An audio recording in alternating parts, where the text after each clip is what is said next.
Ladies and gentlemen, welcome to the big fat Q&A. I don't even know what to call it. It's a lot of talking, That's how we're gonna do it.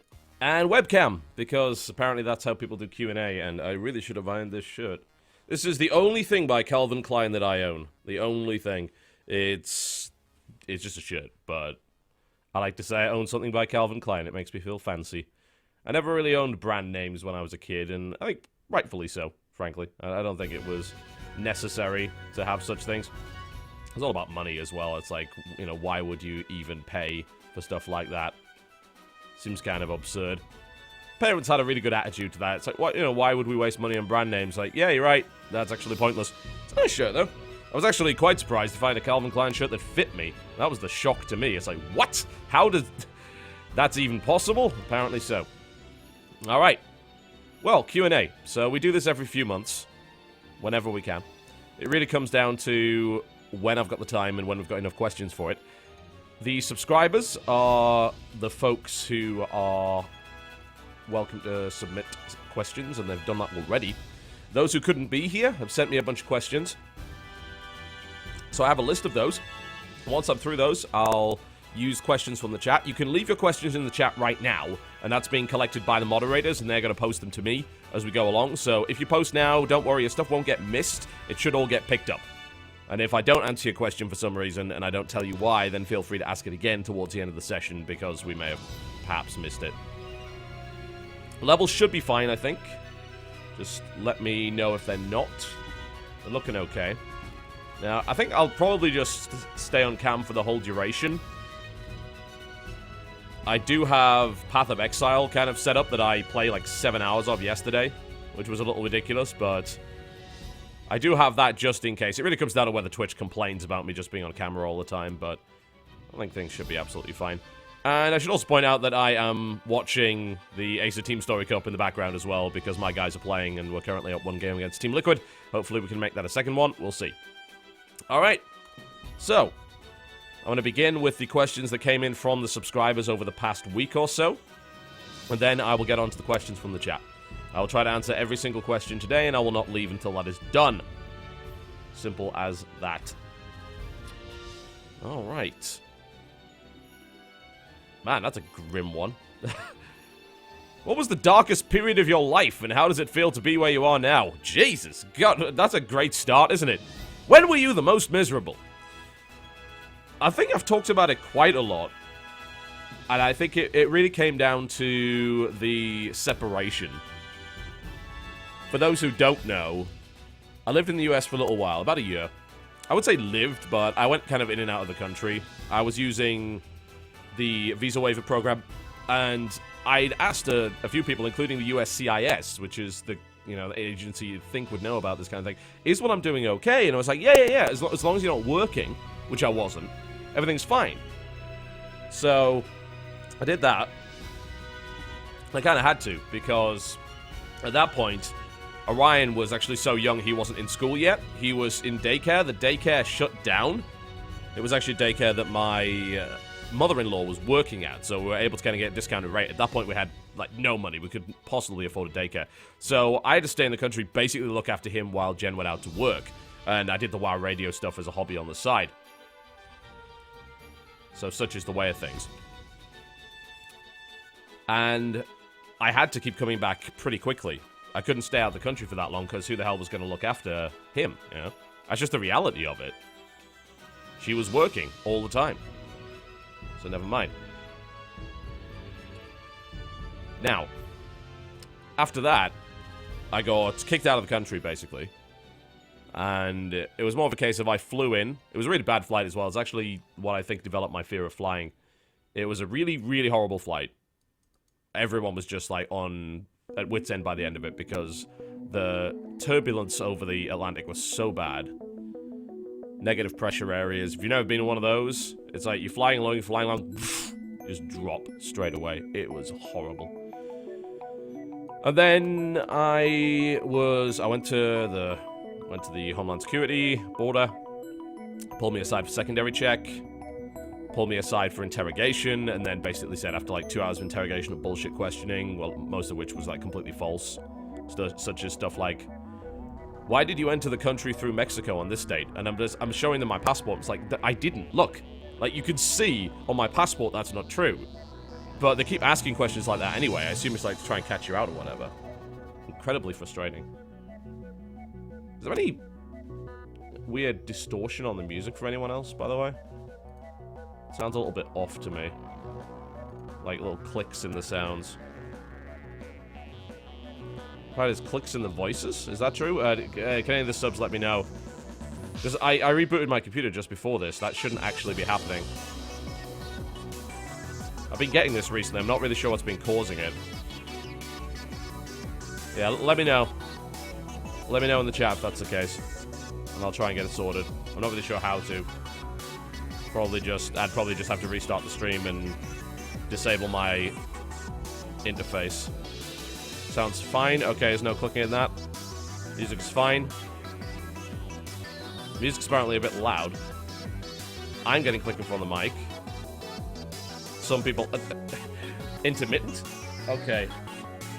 It's kind of infuriating.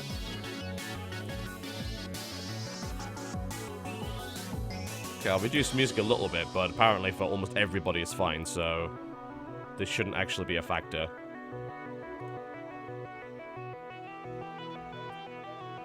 Yeah, no one else really seems to be having that problem, so... whatever.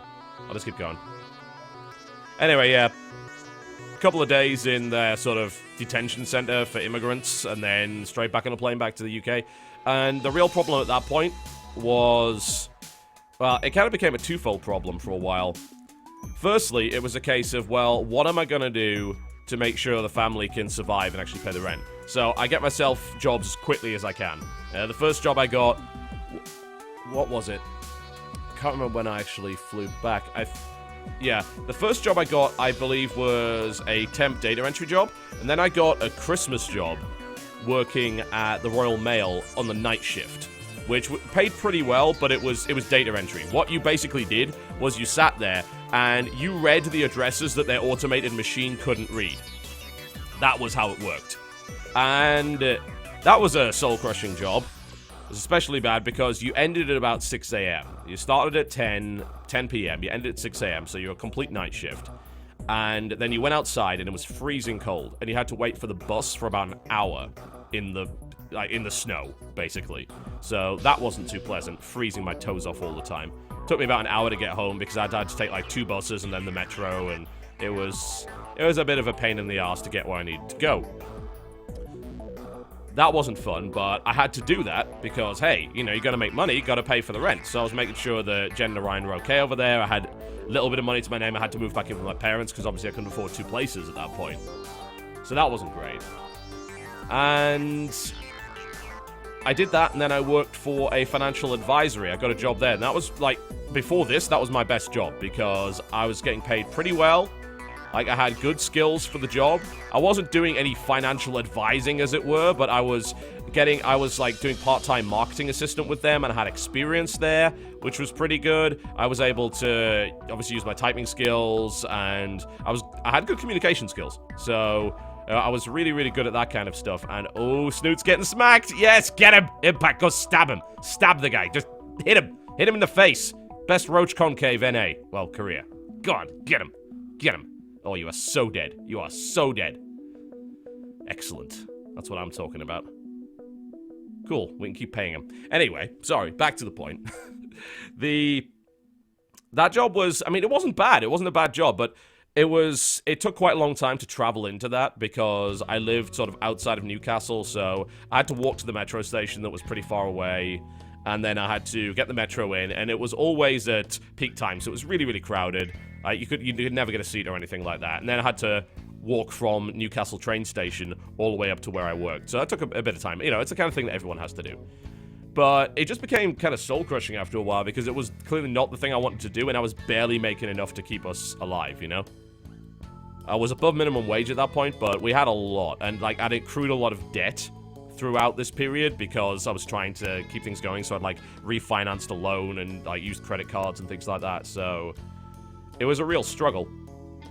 And then when all of this stuff happened with YouTube, you'd think, you know, that would be, like, the best time of my life. And, like, for a short time it was. But it's at that point you kind of realize, I've got all of this money, and yet I'm still kind of not doing what I want to do. I'm not back with my family. And really no amount of money is going to help that too much. And eventually I was able to get in touch with a really good lawyer, and things kind of got sorted out. But that was a real feeling of helplessness. Like, you're making more money than you've ever seen in your life, you know? Like, during the big World of Warcraft spurt where I first got my partnership, like, I made more in 1 month at that point than I'd made in an entire year working at the financial advisory. It was insane. It was ridiculous. I'd never seen that much money before. And I was like, but I'm still at home, you know?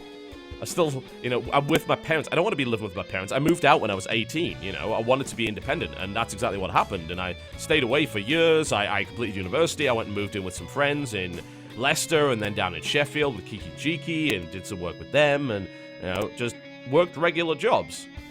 And I felt like financially stable, at least, you know, I was scraping by, but it was at least independence, and it was just so, it was a feeling of really nasty helplessness. I hated it. Absolutely. I could not stand it. It was infuriating. So there's that. Yeah, that was probably the worst. Eventually, of course, it got all sorted out, but that was definitely the worst. Alright. Next question.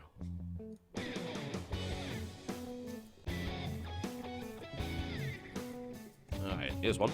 As someone who's been playing video games for quite a while, AAA titles no longer hold my interest well enough or long enough to justify paying full price for them. With the mid to low budget gaming market coming back slowly thanks to Kickstarter projects and digital downloads, I feel that my need for amazing AAA games dissipates. Do you feel the same way? If so, what do you feel that AAA titles should do to gain your interest again?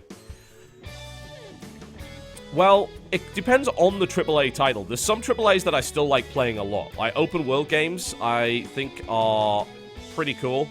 I think the mic is still clicking, but from where? I don't know if there's really anything I can do about that. Let me see if I can fix that. Like, that shouldn't be happening. I'm not sure why it is. Let me just reset the sound card. I'm hoping this won't break everything, so just give me a moment. I'm just gonna mute everything while I do this.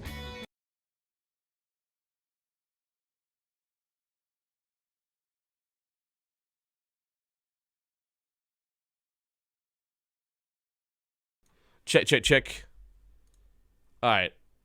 I don't know if that will actually help, but I did the switch over there. It's like I kind of hear a bit of clicking on the music end, on my end, and it's really infuriating because I have no idea what's causing it. It could be my USB hub and the amount of devices I've got plugged into that right now, but yeah, that may have something to do with it. Hard to say though. Just gonna unplug a few. Can't plug too many because there's important stuff in there. Alright. Never mind, we're back on. Okay, so as I was saying, there's a few AAAs that I do like. I still like a lot. I look forward to any big open world game because I think AAA does that better than indie ever could, right? Because you need a big budget for that kind of stuff because you need an interesting world, and you can't do that unless you have a really big development team with a lot of level designers, a lot of art assets, big budget. So things like Far Cry 3 come along, and I say, yeah, that's great. And also fighting games, you know, AAA fighting games. They are always really, really good too. So I look forward to those kind of releases. Then I look at stuff like FPS, and it really comes down to whether or not it has a good multiplayer. Because if it doesn't, then I'm probably not going to be interested. There's pretty much no AAA shooters at the moment that actually let you have any degree of freedom whatsoever in the single-player campaign, or that even have a lengthy single-player campaign. So there's no point in playing those for me. So unless the multiplayer is really, really good, I don't care. And I'm okay with that, because I like multiplayer FPS. I like it a lot. I like competitive games. But more often than not, it's disappointing. We don't see that kind of stuff.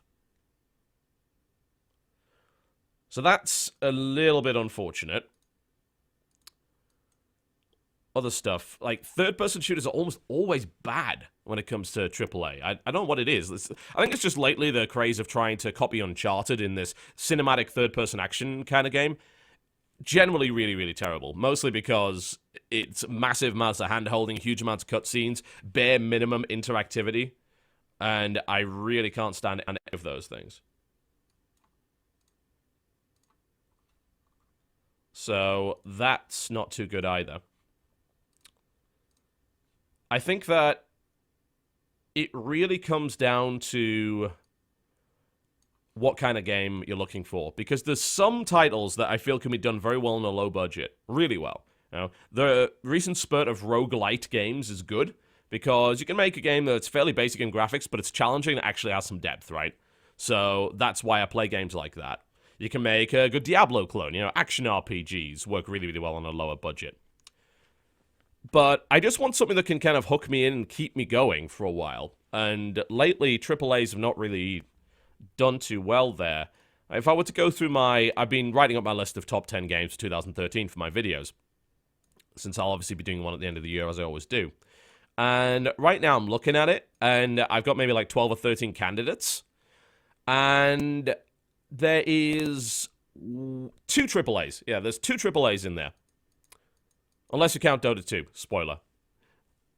Which I don't necessarily think that I do. Only 2 AAAs. That's kind of ridiculous. It should be way more than that. But honestly, this year for AAA, there's been 2 really big AAA games that everyone's been raving about. Obviously, Last of Us and GTA 5. I don't want to play GTA 5 because I don't want to play some guy's magnum opus, because, I mean, it really is. It's Rockstar's magnum opus. I don't actually want to play that in 720p, 30 FPS. Screw that. You know, wait for it to come out on PC and play it the way it was supposed to be played. So, that's my argument on that one. And Last of Us, god damn the controls on that game. Like, I wanted to like it, I really do. I like some of the systems in that game, I really do. They're a bit excessive on the cutscenes, but I, for the most part, like the way stealth works, but the controls are fucking horrible. I cannot deal with it. So, you know, and then people rave on about Bioshock Infinite, and I think Bioshock Infinite's actually just a really big example of the problem that FPS currently has. It's dull. And they try and hide that under layer upon layer of storyline and world building. You know what I don't really care about in FPS? Storyline. I care about shooting people because it's a first-person shooter. So if your shooting's not very good, then I'm not going to be all that interested in it. Yeah, you see the problem here? And that's Bioshock Infinite in a nutshell. And some people are like, oh, it's the best game ever. No, it's not. Not even close. Don't even. So, yeah, what should they do to get my interest again? I think the adoption of crafting mechanics and the adoption of roguelike mechanics help a lot. Yeah, they make the game more interesting, and the hope anyway is just to make it a little bit less stale. So that's what I'm looking for. And I think that you need to start borrowing ideas from the indies and things like that, and a bit more sandbox, maybe. AAAs have always done sandbox well. Take some sandbox ideas from some indie titles. A lot of games taking ideas from Minecraft right now.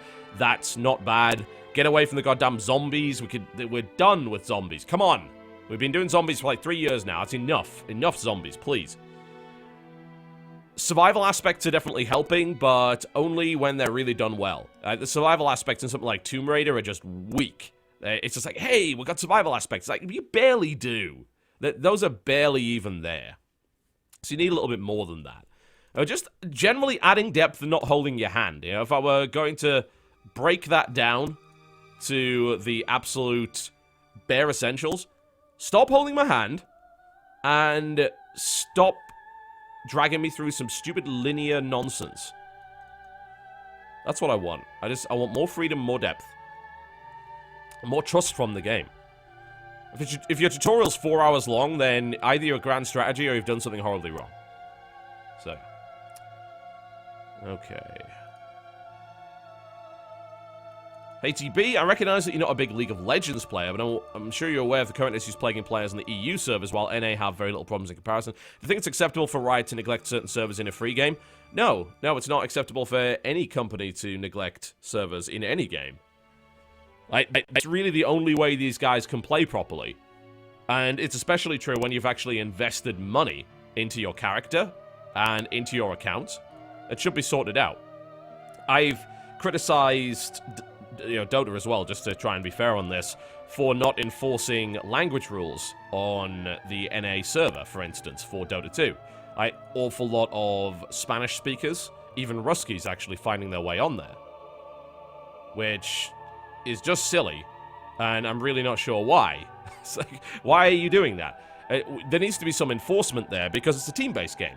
And it's a similar kind of problem, but not having your servers working properly is just hilarious. I mean, Riot has so much money. There is no excuse. If people can't play your game properly, and they've already invested money in it, then it's not like they're going to go to a different game. They're going to try and play the game that they enjoy. Yeah, so I kind of feel sorry for the consumers there. And it's the same way I feel sorry for the guys at Dota when they have problems too. So no, it's definitely not acceptable. It's a massive service problem. I realize it's pretty much the biggest game in the world right now, but they also have the most money in the world right now.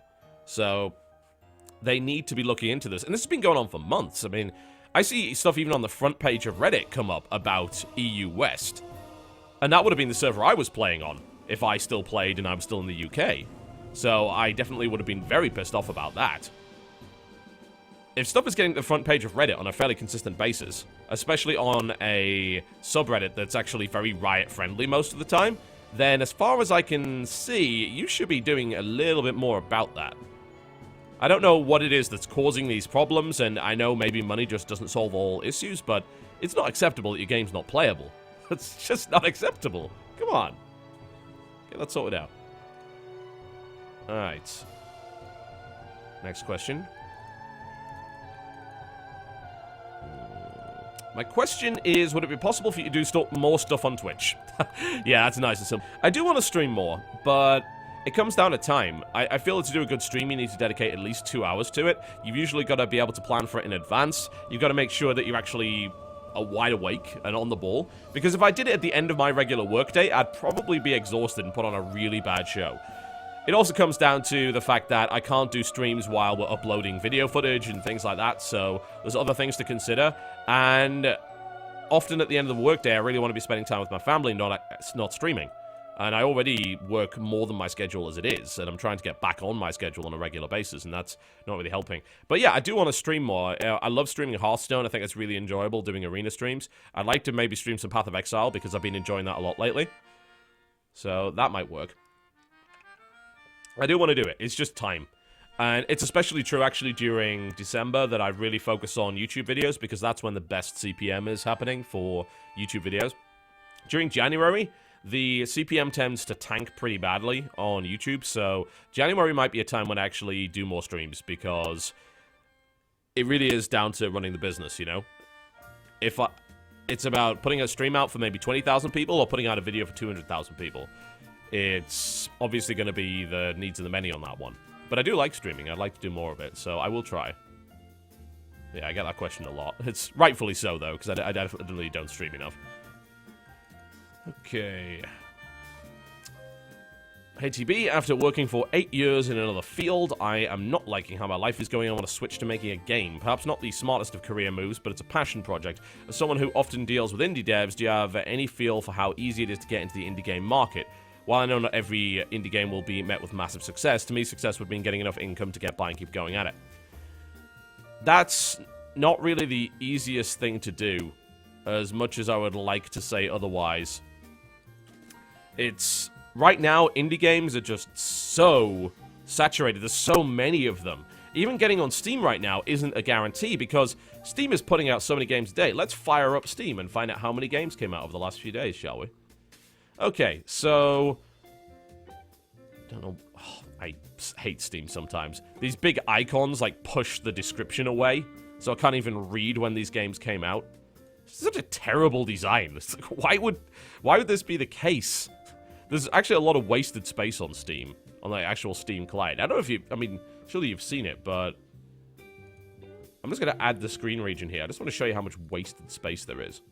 Like, at 1080p. Look at this crap. Look at it. That's how much wasted space there is. These two big-ass black things. And then you've got this right here. You see this? You see it? Jesus. Like, why is the description so squashed in? Why is this laid out this way? Why can't I even move these things, you know? It would be nice to just be able to move this stuff around. I don't care about any of this. Can I just delete it? I like this at the top. I don't need this ad, or this ad, or this ad, or this ad. I don't need any of those. There's so much wasted space. And then you can't even read the release dates of some of these things. So I assume all of these came out on December the 13th. They did. I don't even know what uninitialized is, but that's 1, 2, 3, 4. And we will count the software, by the way, because you can't filter out software, which is dumb. You can filter out DLC, and then it's even more ridiculous. But you can't filter out software. I don't care about software. So 1, 2, 3, 4, 5, 6, 7, 8, 9, 10.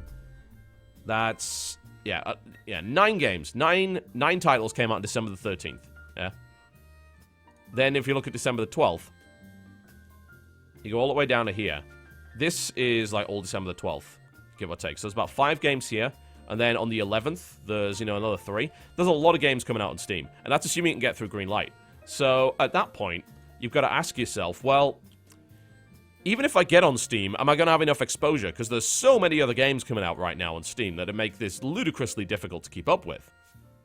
And as a result, it's almost a case of saying, well, you should develop for mobile. But then you have the same problem, because getting noticed on mobile is really hard. There's all sorts of nonsense that you have to deal with over there. So that's a bit of a problem too. More than a bit of a problem, a massive problem. So... honestly, making a game right now is risky. It really is. And it's almost like you have to develop a game for a trend that's going to happen in 6 months or a year. Because if you start developing like a crafting game right now, which is the current trend, by the time that your game comes out, the chances are we've moved on from that. Yeah? Will we stick with these roguelite mechanics for so long? We already have a ton of games doing that. We've also got a lot of good platformers doing it. So you're up against stuff like Spelunky or Risk of Rain, if you're doing something like that. And by the time your game comes out, maybe nobody cares about those mechanics anymore and they've moved on. Game development is hella difficult. I don't think there's any real question about that. If you take time off to develop your own thing, I'd really say, look, chalk this up to a life experience. Make sure you've saved up enough to live for a year, and that's hard enough as it is. And don't expect to make any money on it. That's really the only way to do it. I see so many people and indie devs who mass quit their jobs. And then what happens? Well, their game doesn't sell. It's really, really unfortunate. And if you can't get on Steam, you might as well just count yourself out, because unless you're something like Minecraft or a big free-to-play game, you're not selling enough copies to break even. It's not happening. So, I know it sounds depressing, but it's a really risky move. Really risky. And I think this is actually the wrong time to do it, because everyone's doing it right now. Indie development is larger than it's ever been, and that means there's more competition than there's ever been. So unless you have a really damn good idea, and do not say puzzle platformer, because I will push you down a well, I wouldn't do it. I really wouldn't. Do it in your spare time, yeah? Develop something basic in your spare time. Maybe it takes you a bit longer. Don't quit your job unless you have at least a year's worth of savings ready to cover your ass. Alright, let's move on, shall we? Hi, TV. I play a lot of video games, but I watch even more anime. I was wondering which animes you watched and liked. I don't watch too much of it. I watch very occasionally some minor stuff, like Attack on Titan, and other things like, say, what have I seen? If I go all the way back, I look at stuff like, say,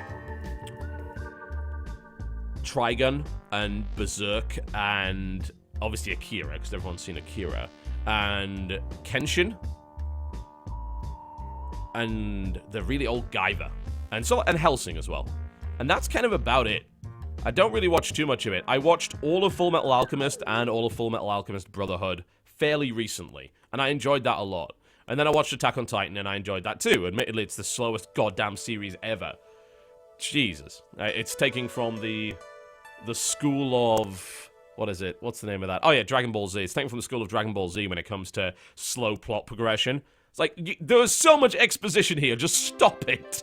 Stop it. This is not interesting. So, that definitely had a problem with that. I actually found myself skipping forward in some bits because it'd be like a 10-minute piece of obnoxious character exposition that I didn't care about. But that's about it, really. I don't watch too much anime. I recently did a trial on Crunchyroll, and I found that was pretty good. But I don't even know if I would watch enough anime to justify it, because there's so many good series on Netflix that I'm watching right now. I'm watching Arrow, I'm watching Leverage. I pretty much finished Series 2 of Scandal, which was fantastic. And I'm waiting for Series 3 to come out on either Hulu Plus or Netflix. I know it's currently in production right now. So, it won't come out until it's finished. I think Series 3 of Suits is just about finished. I want to go back to that as well. So, with all this really, really good American TV on right now, these serialized dramas and things like that, it's really hard for me to justify watching anime instead. Like, anime for me is kind of a filler, for the most part. I find all of these really great series that we have right now just dominate my very limited free time, so I wouldn't really want to spend too much time watching anime. But I do feel like going back and watching the Guyver again, because that was great. I fucking loved Guyver. So cool. Alright. Let's go back and have a look at some other stuff. See, now I'm hearing clicking. I don't know if you guys are. It's happening like every once in a while. I'm really confused as to why it is. Anyway, seems to stop now. Have you ever considered going back to playing a game you're well known for, such as WoW, without telling your subscribers so you can just enjoy the game without being asked or forced to make videos on it? Okay, well, the thing is, like, I don't enjoy WoW, and I still don't enjoy WoW. So that's something that you need to consider there. And it's really important that people realize that it's not out of principle that I'm not going back to WoW, it's because I really don't like it anymore.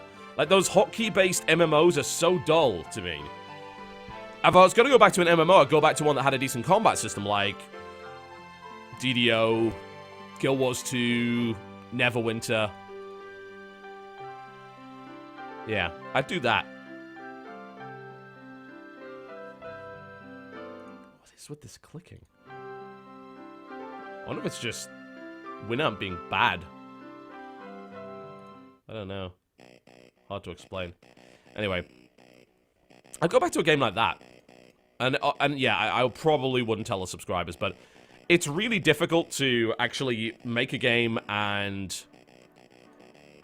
well, make a game kind of my hobby, I suppose, and not make it my work. And every time it does become my work, it becomes difficult.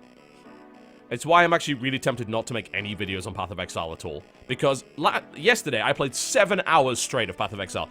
The last time I played a game for 7 hours straight, I can't remember. I cannot remember. I don't know. I don't remember the last time I played a game that long. So that to me is like, wow, I think I might have found something to sink my time into, because lately I've been having a real problem finding a game like that. Like, every now and again it would be Starcraft 2, and it would work pretty well, and I'd be fairly happy with how that went down. But obviously Starcraft 2 is my job as well, so there's limited interest there. Hearthstone's my job now too, so I can't necessarily do anything with that. But yeah, Path of Exile right now seems pretty good.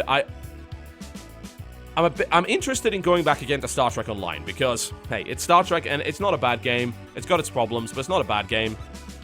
I was thinking of doing a bit of Neverwinter, but I'm thinking, well, should I play Guild Wars 2 or Neverwinter?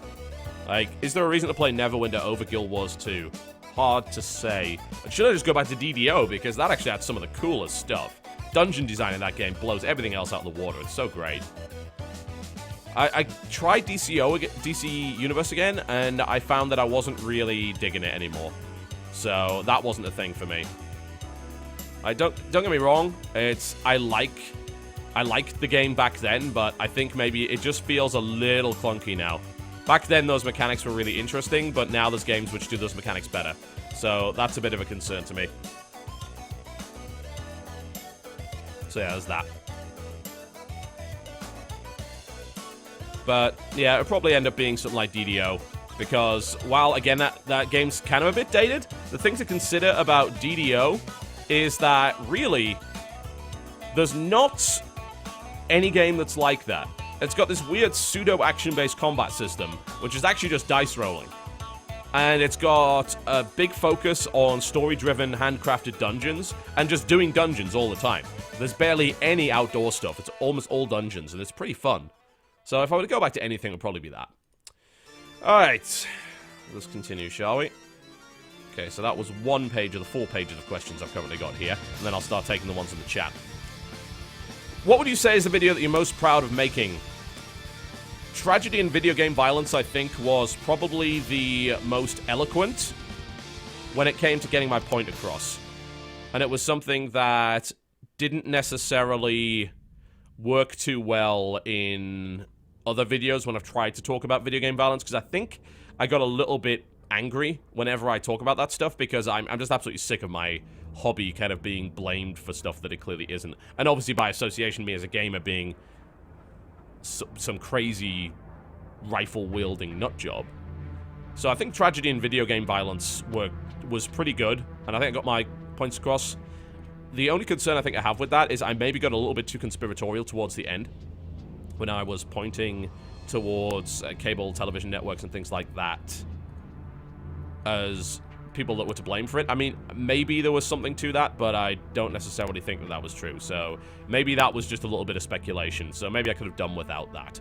But yeah, I feel that that came across really well. The Sopa video was okay too, but I mean, that was really...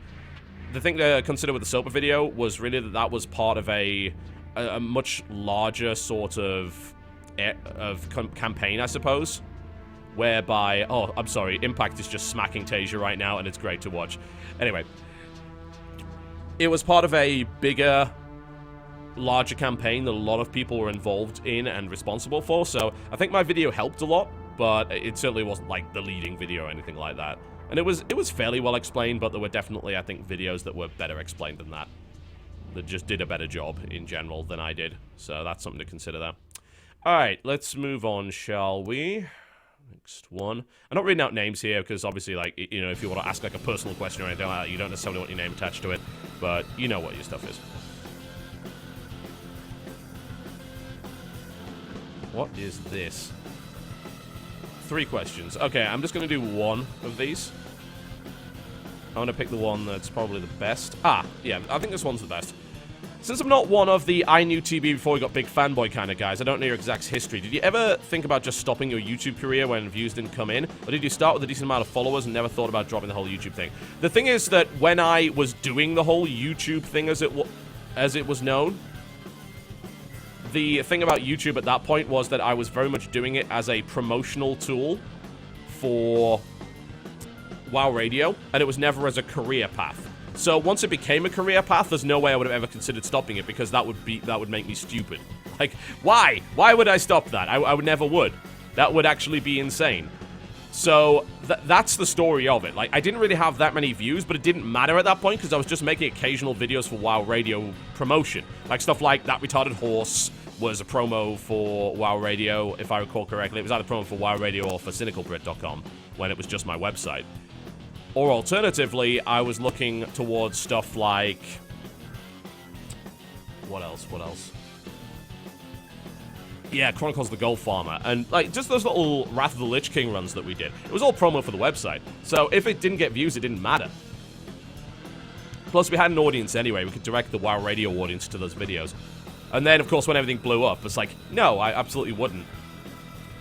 No way. I've never even considered over the past 3 years stopping this. It would be ridiculous. Like, I'm finally where I want to be in my life.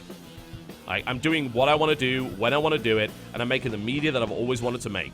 So there's really no way that I would consider stopping it at this point. So yeah, that's how it is right now. That is how it is right now. Go on, get him. Get him. There's not... is there enough Ultralisks? Maybe? Maybe? Yeah, there's enough Ultras. Go on! Go on, get him! No, there's not enough Ultralisks. Damn it. 3-3 Marines are pretty good. Never mind, he's building new stuff. It's okay. Ah, Fungal. Sweet. Kill him, kill him, kill him. I am currently watching Ace of Team Story Cup, and Impact, I think, is currently... Yeah, he's definitely winning right now against Tasia, which is amazing. Like, he's been our rookie player for the longest time, and he's actually finally having his breakout tournament right here. Tasia is down 50 supply. This is looking sick! Man, if Impact all killed Team Liquid, wow, that would be such a big confidence boost for him. That would be incredible. Alright. Sweet.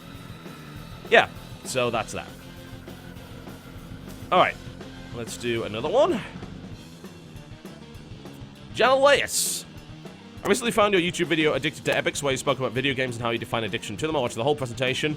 I always thought you were probably a very good public speaker. My question is this: how do you prepare for a particular presentation? How did you prepare for that one?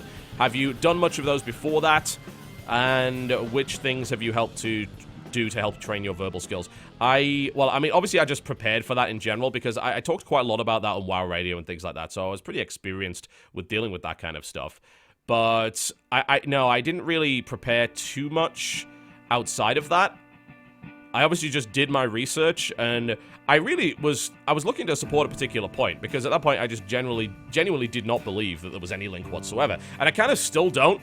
And I think it really comes down to the idea that there's a real difference between how you get addicted to something and whether or not something is genuinely addictive on its own, yeah? Whether it's just something that you can use as a tool to fuel your addictive personality, or whether it's actually something that's genuinely addictive and was built that way. So that's the kind of thing that I was looking for there. And I usually found that there was no support. Like, there was literally zero support for the idea that games could actually be addictive in and of themselves. You actually had to have a previous condition to make it work. So it really wasn't that hard to talk about it because, again, there was no scientific evidence to support the notion. Oh, that was beautiful. Sorry. Half Tasha's army just went up in Baneling hits. It was just gorgeous. I think we've got this. I really do. Very cool. God damn it, Impact. You deserve a raise for that. Gotta get him a good Christmas present, I think.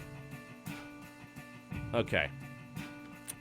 So, yeah, I hadn't done too many before that. I think it was just all the WoW Radio stuff. I think that was actually my first really big public speaking anything. So, and I haven't really done too many since then. I've done panels, but they're not really the same thing. Like, they're a captive audience. They kind of come just to see you talk about anything, and you also have other people that back you up. So, as a solo presentation in front of a university audience, that was pretty tough. I don't think it was a very good presentation. Looking back on it, I feel my arguments could have been a hell of a lot better. But at that point, I was a lot younger, and I really didn't necessarily understand how things worked. So, that was kind of to be expected. This is a track and a half. This is one of the Beyond Good and Evil soundtrack. So good. Have a listen to this.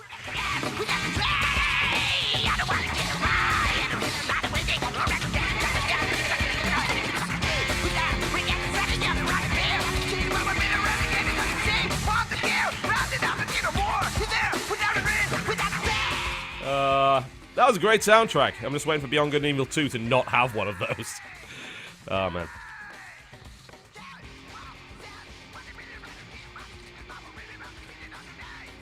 Alright. Next question. Here we go. Here's one.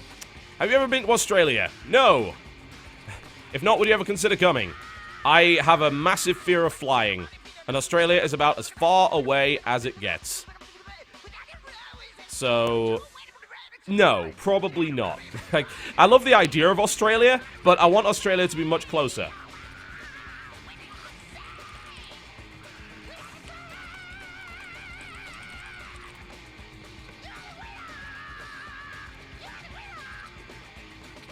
Sorry, that Impact just beat Tasia, so I'm like, yeah!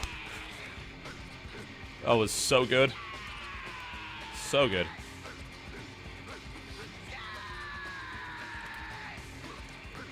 Oh, man. No, I would not fly. I don't think I would anyway. It just...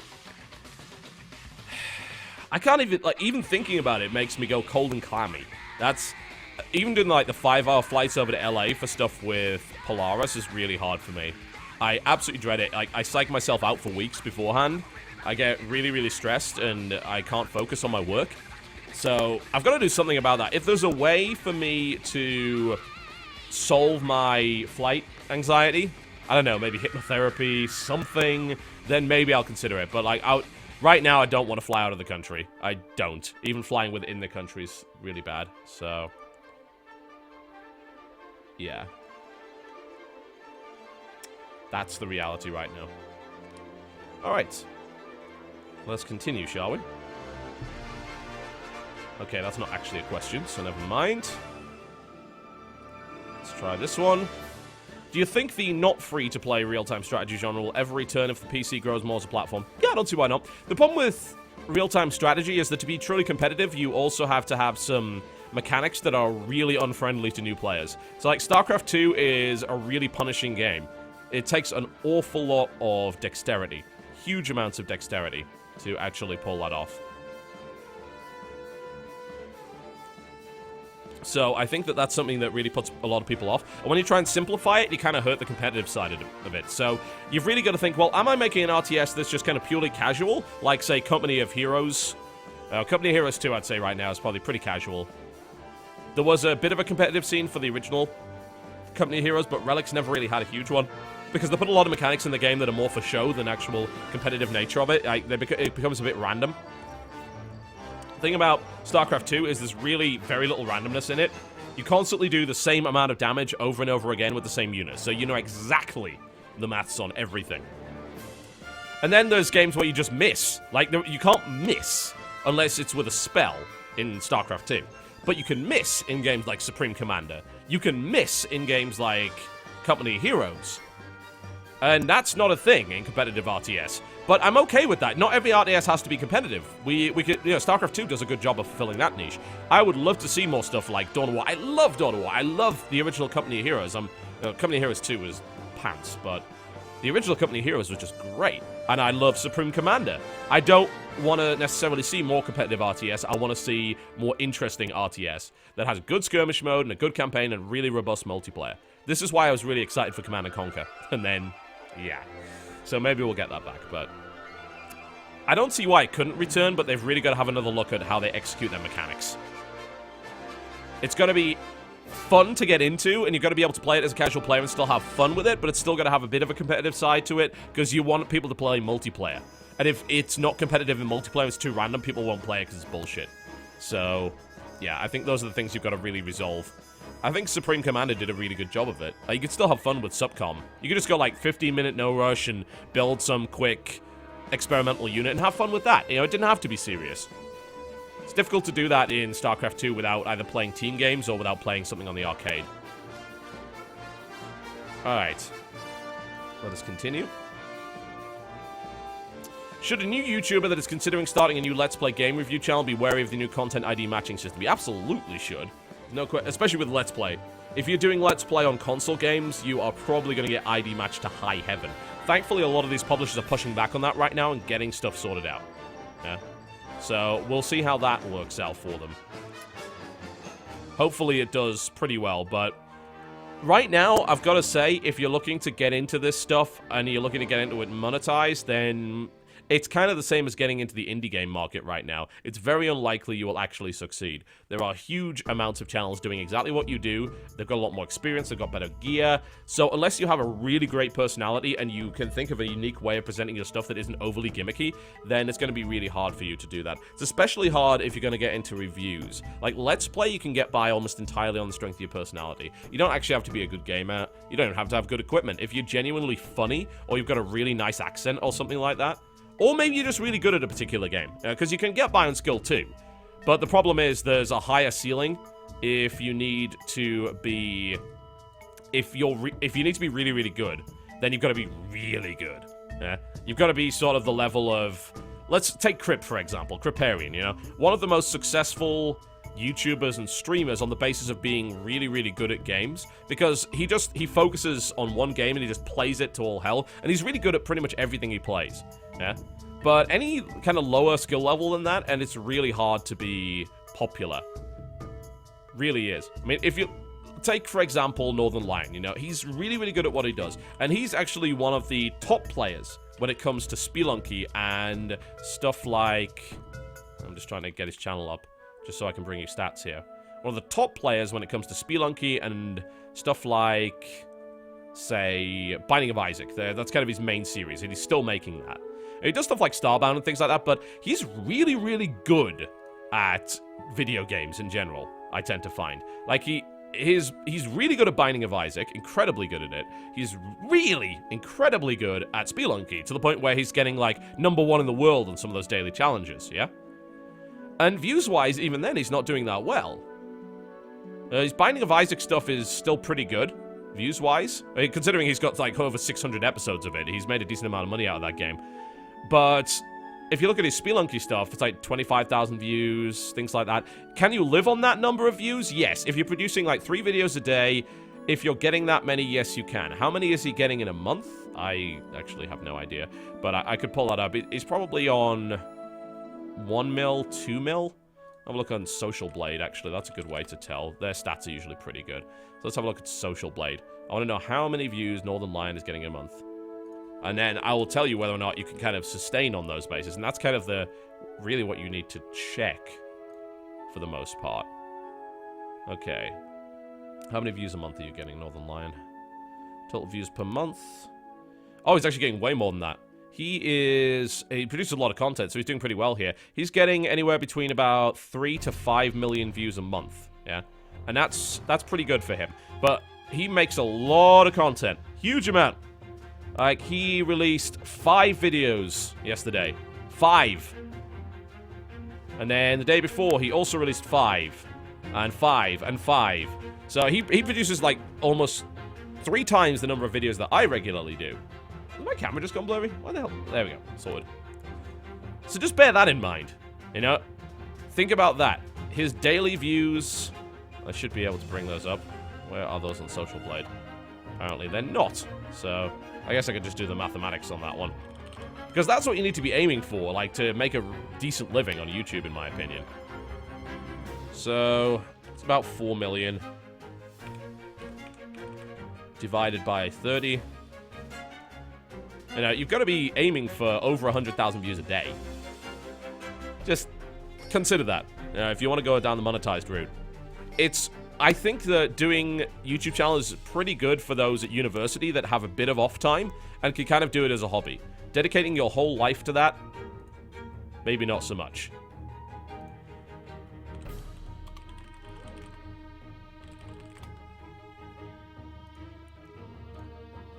But yeah, you gotta watch out for that content ID. Best thing to do? Focus on some indie titles, focus on games that have blanket agreements. Blanket agreements. They're safe. But also bear in mind the rate. It's like, I want to do League of Legends. Okay, cool. You any good at it? No. Okay. Your personality's got to be fucking great then. Because there's a lot of really popular LoL guys right now. Who are both good at it and have good personalities. Be terrified. You know, Civ HD is one of the most successful on YouTube right now. And holy crap. Like, he has great personality and he's really good at the game. Like, not super pro level, but really good. And he's insane. Like, his views... I mean, obviously, he doesn't put out that many videos. Like, he put out 5 in the last month. But he gets more views on his League of Legends videos a lot of the time than I get on my videos. So, just consider that. It's scary. It's difficult. Really difficult to actually get to that level. Consider that and be careful. And watch out for content ID, obviously. I would never go into YouTube with the intent of monetizing right now because it's just... you know, it's so dicey. I would wait for things to calm down. Do it as a hobby. Maybe you get to monetize a few things. Maybe you get an audience and you can stream. Never go into it as a business. Not initially. You know, you can turn it into a business later on. You don't necessarily have to be a business otherwise. So that is something to consider there. Ooh, Impact is getting nidist. That is not pleasant. Not at all. Where is units, actually? Are they both nidising each other? Oh, for the love of God. They're both nidising each other. Well, that was unexpected. Oh, pool's gonna go down. Nice move there by TLO, actually. Really nice. Gotta say. That was pretty good. Nobody expects the double nidus play. Nobody. Queen's working on the nidus worm right now. This is a good series. Really good. Okay. So. Let us continue. Get another question here. It's clicking. I can hear it. I don't like it.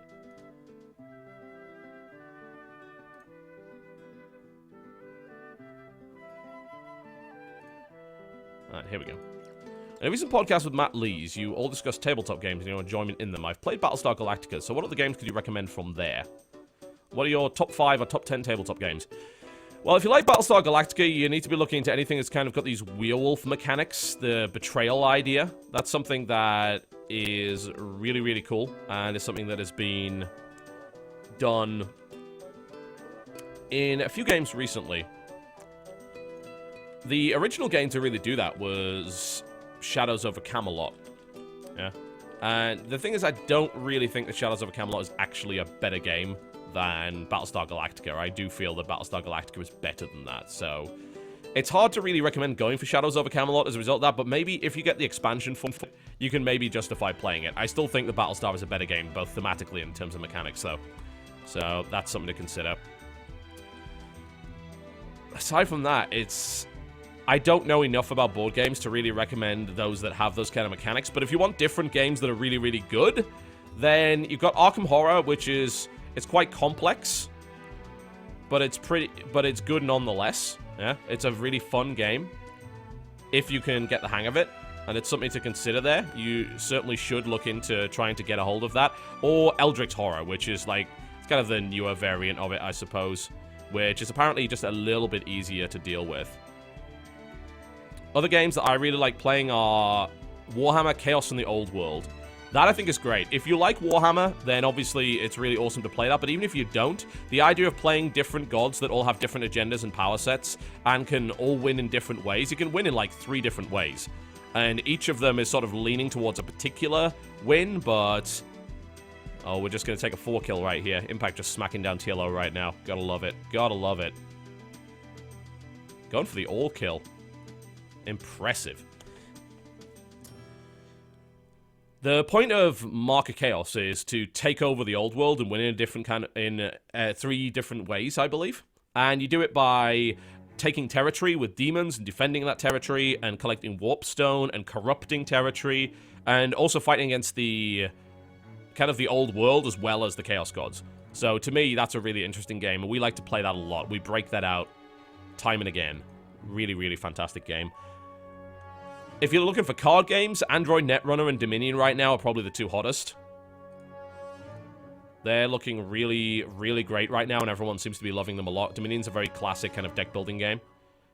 And then we've got Android Netrunner, which is an LCG. So you do have to buy kind of a few boxes of it, but there's no random cards in it. It's not like a collectible card game where you have random cards. You buy the boxes and you get a set. Maybe you have to buy the same box twice to really get enough, but it's a better model, in my opinion, for people who just want to play that casually. So there's those two card games.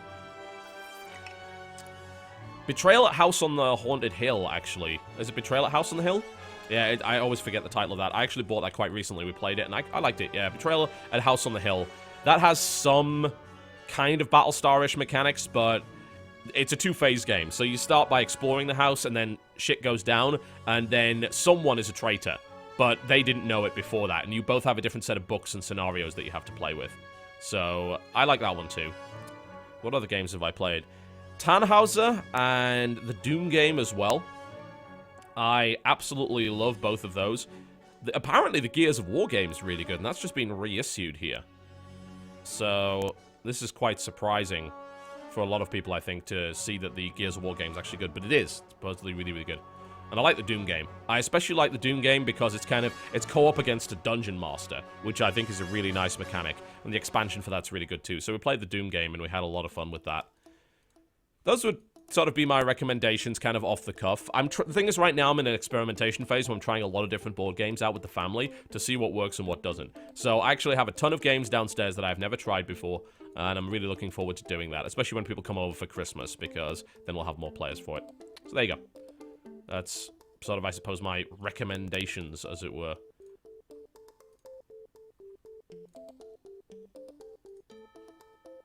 Alright.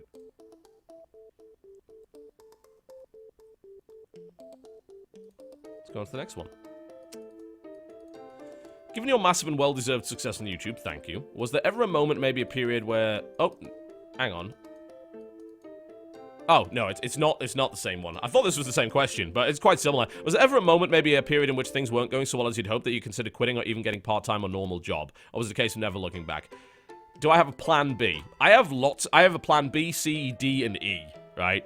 And that's assuming that YouTube goes south, which for me it probably won't, because again, I'm a managed partner, so I'm very protected, which is a very fortunate position to be in, but I helped build the network up a lot over the last 3 years. I have a big channel, and the only copyright strikes I've ever had were completely unjustified and in some cases illegal. So, you know, I'm not a risk for the network. But anyway,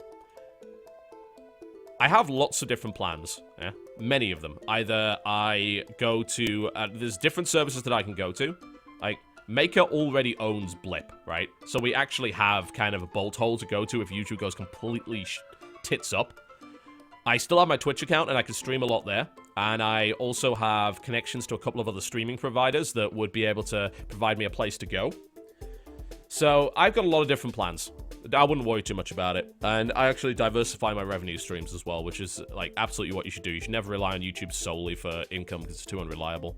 So I diversify my revenue streams. I could just stream a lot.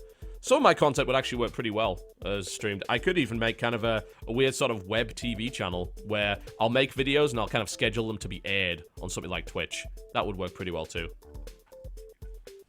So yeah, there's lots of ways. Lots of ways to pull it off. I've never, ever had a bad enough month to think that I've had to go back to another job. No, not even close. Like, the size of my channel, that's just not even possible. It would literally require everyone to just up and leave in one day. And even then, I'd probably still be okay on the basis of my back catalogue. So, no, that's never happened. Alright, let's continue. This will go on for as long as it takes, by the way. It's just the way of it. I will answer all your questions. It's the least that I can do. Come on, you give me $5 a month. The least I can do is sit here and answer your questions for a few hours. Okay. Do you consider yourself as someone who a certain British show would refer to as a petrol head? If so, what car do you drive? What car would you love to drive? That's a cool question. I like that. Okay, I actually can't drive. I don't have a driver's license. I didn't have a reason to get one. When you're at university, having a driver's license is just suicidal because you become, like, the go-to guy that becomes relied upon. You could never afford the petrol anyway. We'd never have a place to park, you know? I would never park out on the street. We had a guy that did have a car. His car got broken into, like, twice in a year because we lived in a relatively rough end of Leicester. So, absolutely not. And then when I went to America, obviously I didn't get one there. I'm probably going to get one in 2014. I think that's almost a certainty because it would be nice to be able to have the freedom around here and not rely on the missus to drive. What car do I want to drive? I have kind of two dream cars right now. Actually, no, that's not true. I have three. The first one is a 2014 Stingray. Yeah. So, it's the Stingray Corvette. The 2014 Stingray Corvette is goddamn sexy. Unbelievably so. I don't usually like Corvettes. I really don't like the shape of them, but the 2014 Stingray Corvette is just gorgeous. Got the lines on that thing. It looks like fierce, but also elegant in a way. So, I really like that. The 2014 Stingray Coupe is it's just gorgeous. Holy crap. Show you some photos of this thing. It's just lovely. Love the design of the back in particular. I'm just going to screen region this. There we go. So, yeah, this is what this beast of a thing looks like. It is just lovely. Look at that thing. Absolutely gorgeous. So yeah, definitely one of those. Yes, maybe, probably in black. I mean, just the black is really nice. A matte black, definitely matte, not glossy. Look at it, look at it! God, it wants to be in my garage right now. Look at it. So yeah, there's that. And the other two would be, like, these are kind of more within the reasonable range. A Tesla, probably a Tesla Model S or whatever their next one is. I like to save up and get one of those. I like the idea of having an electric car because we do a lot of runabout stuff around this area and don't necessarily travel too far. So an electric car would work really, really well.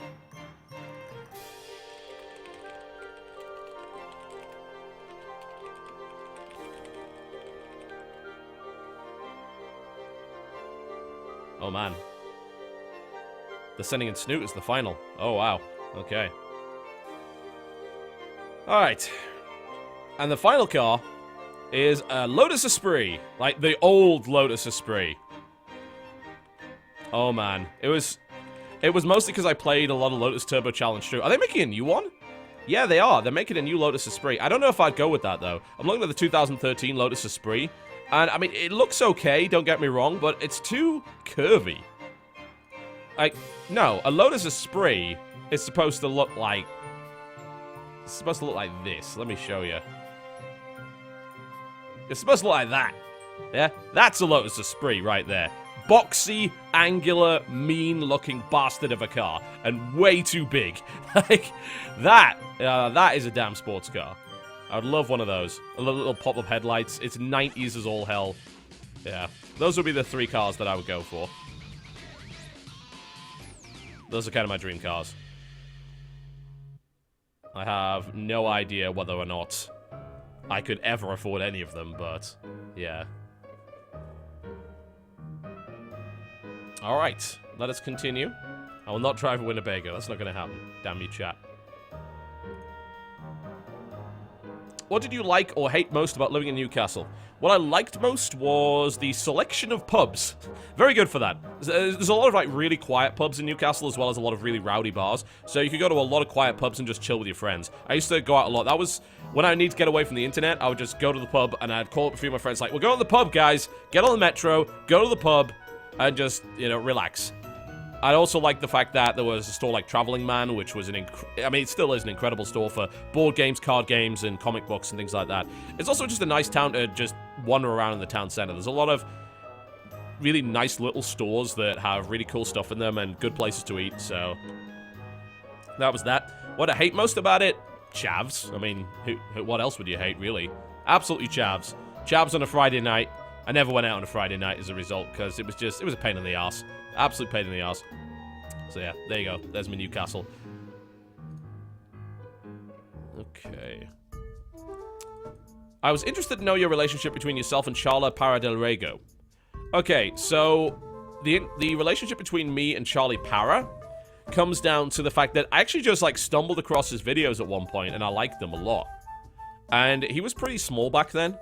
And I started just liking his videos, so I really liked his guitar sound. It was really well produced. A lot of people recommend me guitarists that do remixes of video games. These, more often than not, the guitar just doesn't sound all that well produced. And as a direct result, I think it's the kind of thing that I'm really attracted to. I really like to listen to really well produced, good sounding guitar music. And Charlie Parra did that really, really well. I wonder which was the first one that I liked. I think it wasn't one of his Doom ones, no. It was... I'm going to go back in his back catalog here, and I'm going to try and find the first video of his that I actually liked. And eventually, by the way, like, we got in touch because I was promoting his videos a lot, and he was thanking me for that. And he's like, if I can ever do anything for you, just let me know. And I said, you know what I really need? I need a new piece of theme music. Because back in WoW Radio, I was using some stuff from Pirates of the Caribbean, which obviously, like, I'm not legally allowed to do. So, like, I've got to change this to something that's better. So, I did that, and he actually wrote the music, and it was pretty great. It worked out really, really well. I think it was... What was the first one? I'm looking back. I think it was the Metallica, Megadeth, Anthrax, and Slayer mashup that he did. Yeah, I'm pretty sure that was it. And then Speedfucks, which was really, really good too. And also, funnily enough, his Lady Gaga remix was just incredible. Like, it sounded really, really good. So, yeah, that was how we got together, really. Learned a lot, learned a lot about his music, got in touch with him, promoted his stuff, continued to promote his stuff because it's still really, really great, and I hope that he does really well. Okay, let us continue. So that was the second page of questions. I've got 2 more pages of questions, and then I'm going to chat Q&A stuff. Obviously, if you miss any of this, I am going to put this on YouTube because the demand was so high last time. It will go up on YouTube, so please do not worry about that. Besides board games, novels, and miniatures, what specific types of games and content would you like to see coming from the 40k universe or Warhammer? Well, I've never really cared too much about Warhammer Fantasy, so that's not something that you really need to worry too much about. I'm not going to talk about that. But what I'd like to see are just better games in general. I'd also like to see games that didn't focus on Space Marines. I think they could do a Call of Duty style game with Imperial Guard really, really well. Yeah. Just have multiple different characters, have them pretty much all die. Because, why the hell not? That's the way it really should end up going there. Just go for that. And also just really push the angle of different races, not just, hey, it's against orcs or it's against chaos or something like that. It's just got to be a bit better than that. You've got to see more. The 40k universe is actually really rich in terms of the number of actual characters it's got in it, a number of different races, and the different variants of those races. Is this going to be an all-kill? I'm just watching this match. All the queens are dead. This could be an all-kill right here, which would be incredible. I would love to see another FPS, certainly. Dawn of War 3 would be great. I don't necessarily... I think maybe they have to go back to the more traditional style. I do like the way that they did the single player in Dawn of War, but I think it hurt the multiplayer greatly. So that was something to consider there that really didn't work out so well for them, and I'm really hoping that they eventually get that sorted out. I wonder how well that attack actually did. I don't know if it did as well as it was supposed to. We'll see.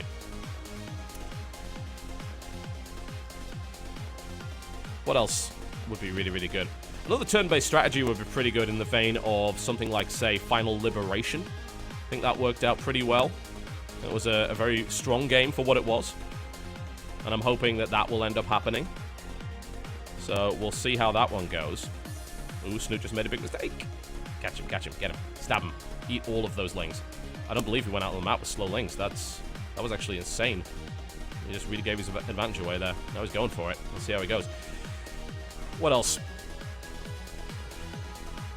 I'd also like to see something focused on some of their older, more specialist games like Necromunda. I think Necromunda is a really strong property to make a game in, and I'm just quite surprised that they've never tried to do that and just leverage that property, because it's a really grim, dark, kind of gritty ganger world. It would be really interesting, I think, for a kind of Mass Effect style game.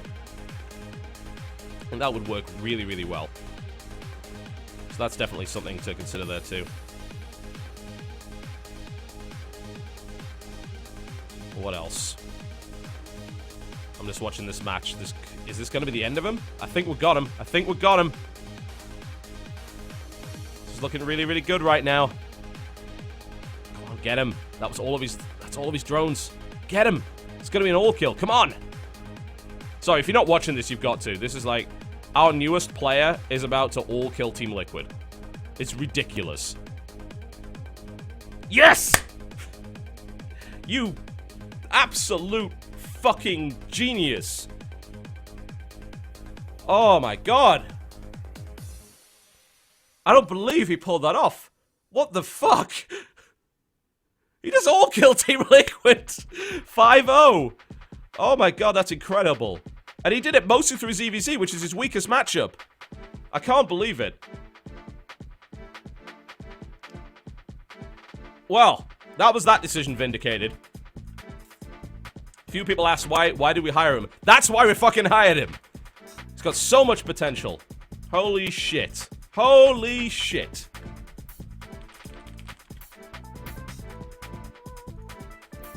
Someone's getting a good fucking Christmas bonus after that. I'll tell you that for a fact. Incredible.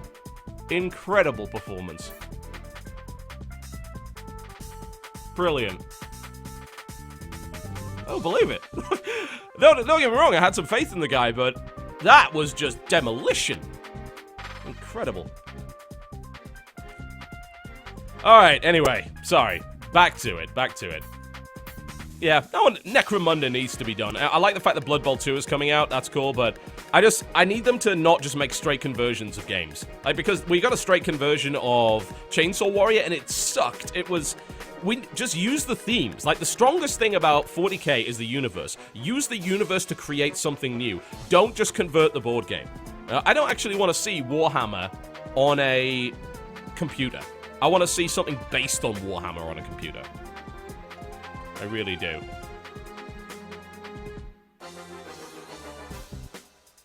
That would be cool.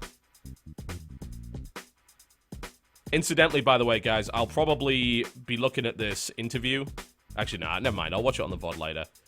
I'm still sort of flitting between Ace of Team Story Cup and this. Alright, let's do some more questions. Then maybe I'll take a quick break, because I've been going for about an hour and a half now.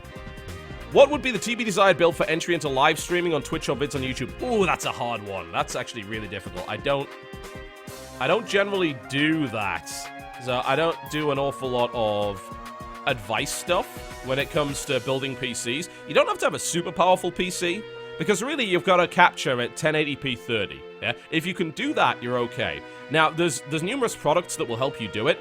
I use software capture because my PC is really powerful and can keep up with it. But if you need something like hardware capture, then look into AverMedia's stuff because that's really, really good at what it does.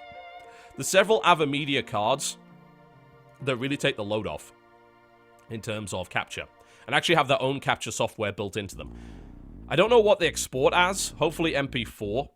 But if they don't, then that could be a bit of a problem to edit. But there are some numerous products with them for capture.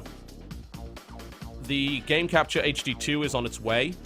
There's an HD Easy Recorder Plus, Game Capture HD, and Live Game. A Live Game is better for streaming, Game Capture HD better for VOD stuff for the most part. And then you have Game Broadcaster. I've used Game Broadcaster, I've used Live Gamer, and both of them have been pretty good. Yeah, they've been a bit fiddly, but yeah, they're not too shabby. So those are things that I would look into, honestly. I would absolutely have a look at that. And then build-wise, I mean, you don't have to go super powerful.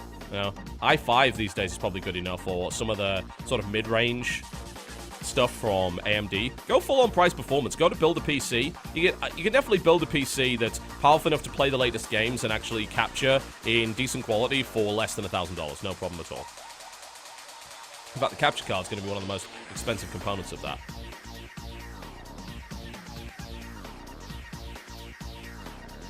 Sorry, I'm still psyched about this win. Fucking hell. Impact is so good. Damn right.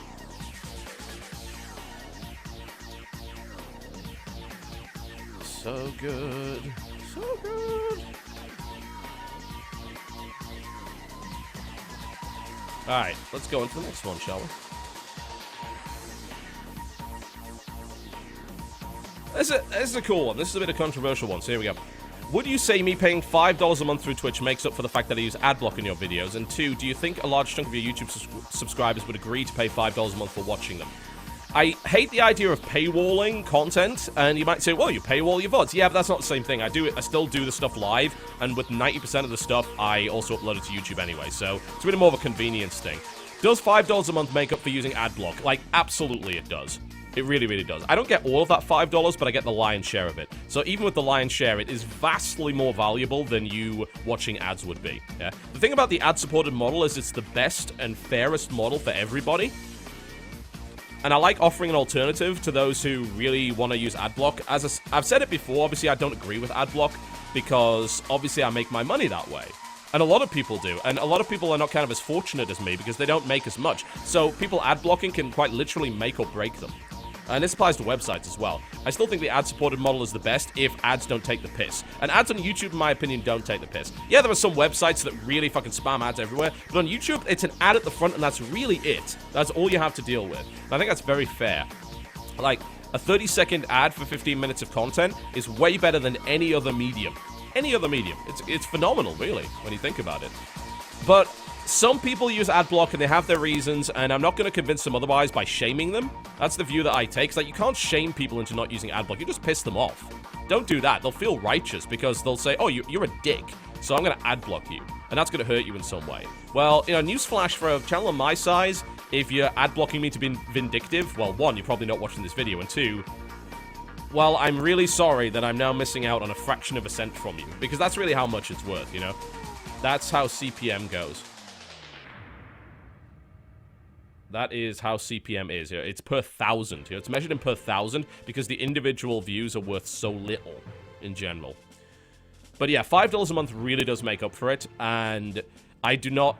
I don't want to go after people for using adblock because it doesn't make any sense, you know? I try and educate people to the way that the business works, and more often than not, it gets me bitten in the ass. And that's really annoying because I try to be transparent about things. And that often involves just being brutally honest with everybody, and I think that the biggest respect that you can give to your subscribers is to be brutally honest and not lie to them. I hate it when people lie to their subs and just say, oh, you know, you're my family and friends. Like, no! That's really unhealthy. Like, you're misleading people, especially people that are maybe really vulnerable right now. I don't like that. And it's the same with the business. I want to be as transparent as I'm allowed to be.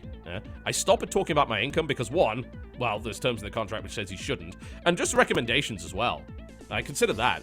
It's not even just about NDAs or anything like that, because a lot of people said, oh, there's no NDAs in that. Yeah, well, on some contracts there isn't, but it's just you don't talk about the amount of money you're making because it makes people feel uncomfortable. People get really weird around money. Even other YouTube partners get jealous of YouTube partners. There was an incident a while ago that I heard of where some guys were doing a brand deal. Yeah, and Polaris does this, and Machinima, and all sorts of networks. They do brand deals, and their promotion for particular products, they're usually really, really lucrative. I do them every now and again. I just did one for Chivalry, and again, very lucrative. But the thing is, people get paid based on how effective they are. So, if I have a larger channel and I know I can reach a wider audience, I'm probably going to get paid more than Joe Schmo Little channel over here. And what happened was that accidentally one of the bigger channels' invoice got sent to one of the smaller channels. The smaller channel got really mad about it. And I'm saying, look, the reason that you're getting paid less is because you offer less. It's not a slight against you. Not everybody can bring in that many viewers. Not many people can do that. So consider that, yes, some people are going to make more money than you. And I think this actually also comes down to the idea of, is it fair that I make more money than nurses? Yes and no. Like, on a purely moral standpoint, if we're purely based on meritocracy, no, it's not fair, because nurses have a way harder job, and they've got to be way more educated to do it than I have to be to do my job. But if you look at it from a number standpoint, it is entirely fair. In fact, I actually get paid less, way less, than I would if I had this kind of audience on TV. Like, I'd be able to demand far higher CPM, and I'd run more ads too, because that's how TV is.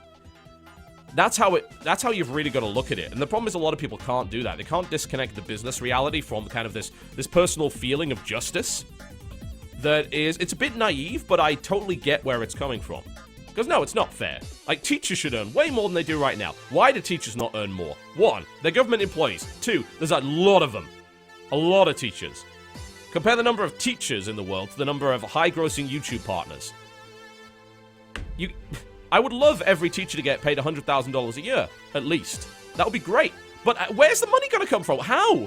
Like, you can't justify it. The reason we get paid as much as we do is because we're getting paid by advertisers. It's not the government paying us what they believe we should be paid. It's advertisers paying us numerically what we're worth. Yeah? It's all pure hard numbers. And that sucks because there's no personal aspect to that. And people get really upset about that. And I understand. But that's also why I don't discuss my income too much. Because it's really hard to explain to people that don't do this job what is required to do it and why we get the money we do. I try and be as honest as I can, but some people just take it too hard. So, there you go.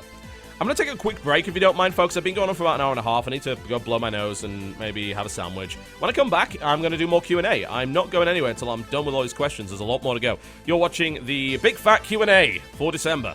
This will all go up on YouTube. Don't worry. If you missed any of it, you can watch the subscriber VODs or you can watch on YouTube. I'll be right back. Alright, ladies and gentlemen, welcome back. Welcome back. Hopefully everybody is well rested and has had their requisite pee break. Let us continue. More questions. Plenty more to go. Plenty more to go. I'm trying to not watch the finals now of Acer Team Story Cup. That's our team versus Acer, but Acer has a winner bracket advantage. We have to win 2 best of 9s. God, that's going to be hard, but either way, I'm just really happy that Axiom Acer, who was, of course, like the partnership of GSTL, are the guys at the finals of another team league. I think that proves a real point. Like, nobody is carrying either. They're just really, really good. They're a great partnership. Hopefully we get to do that again. Okay, let's move on. Do you play many mobile games? If so, what is your current mobile time sink?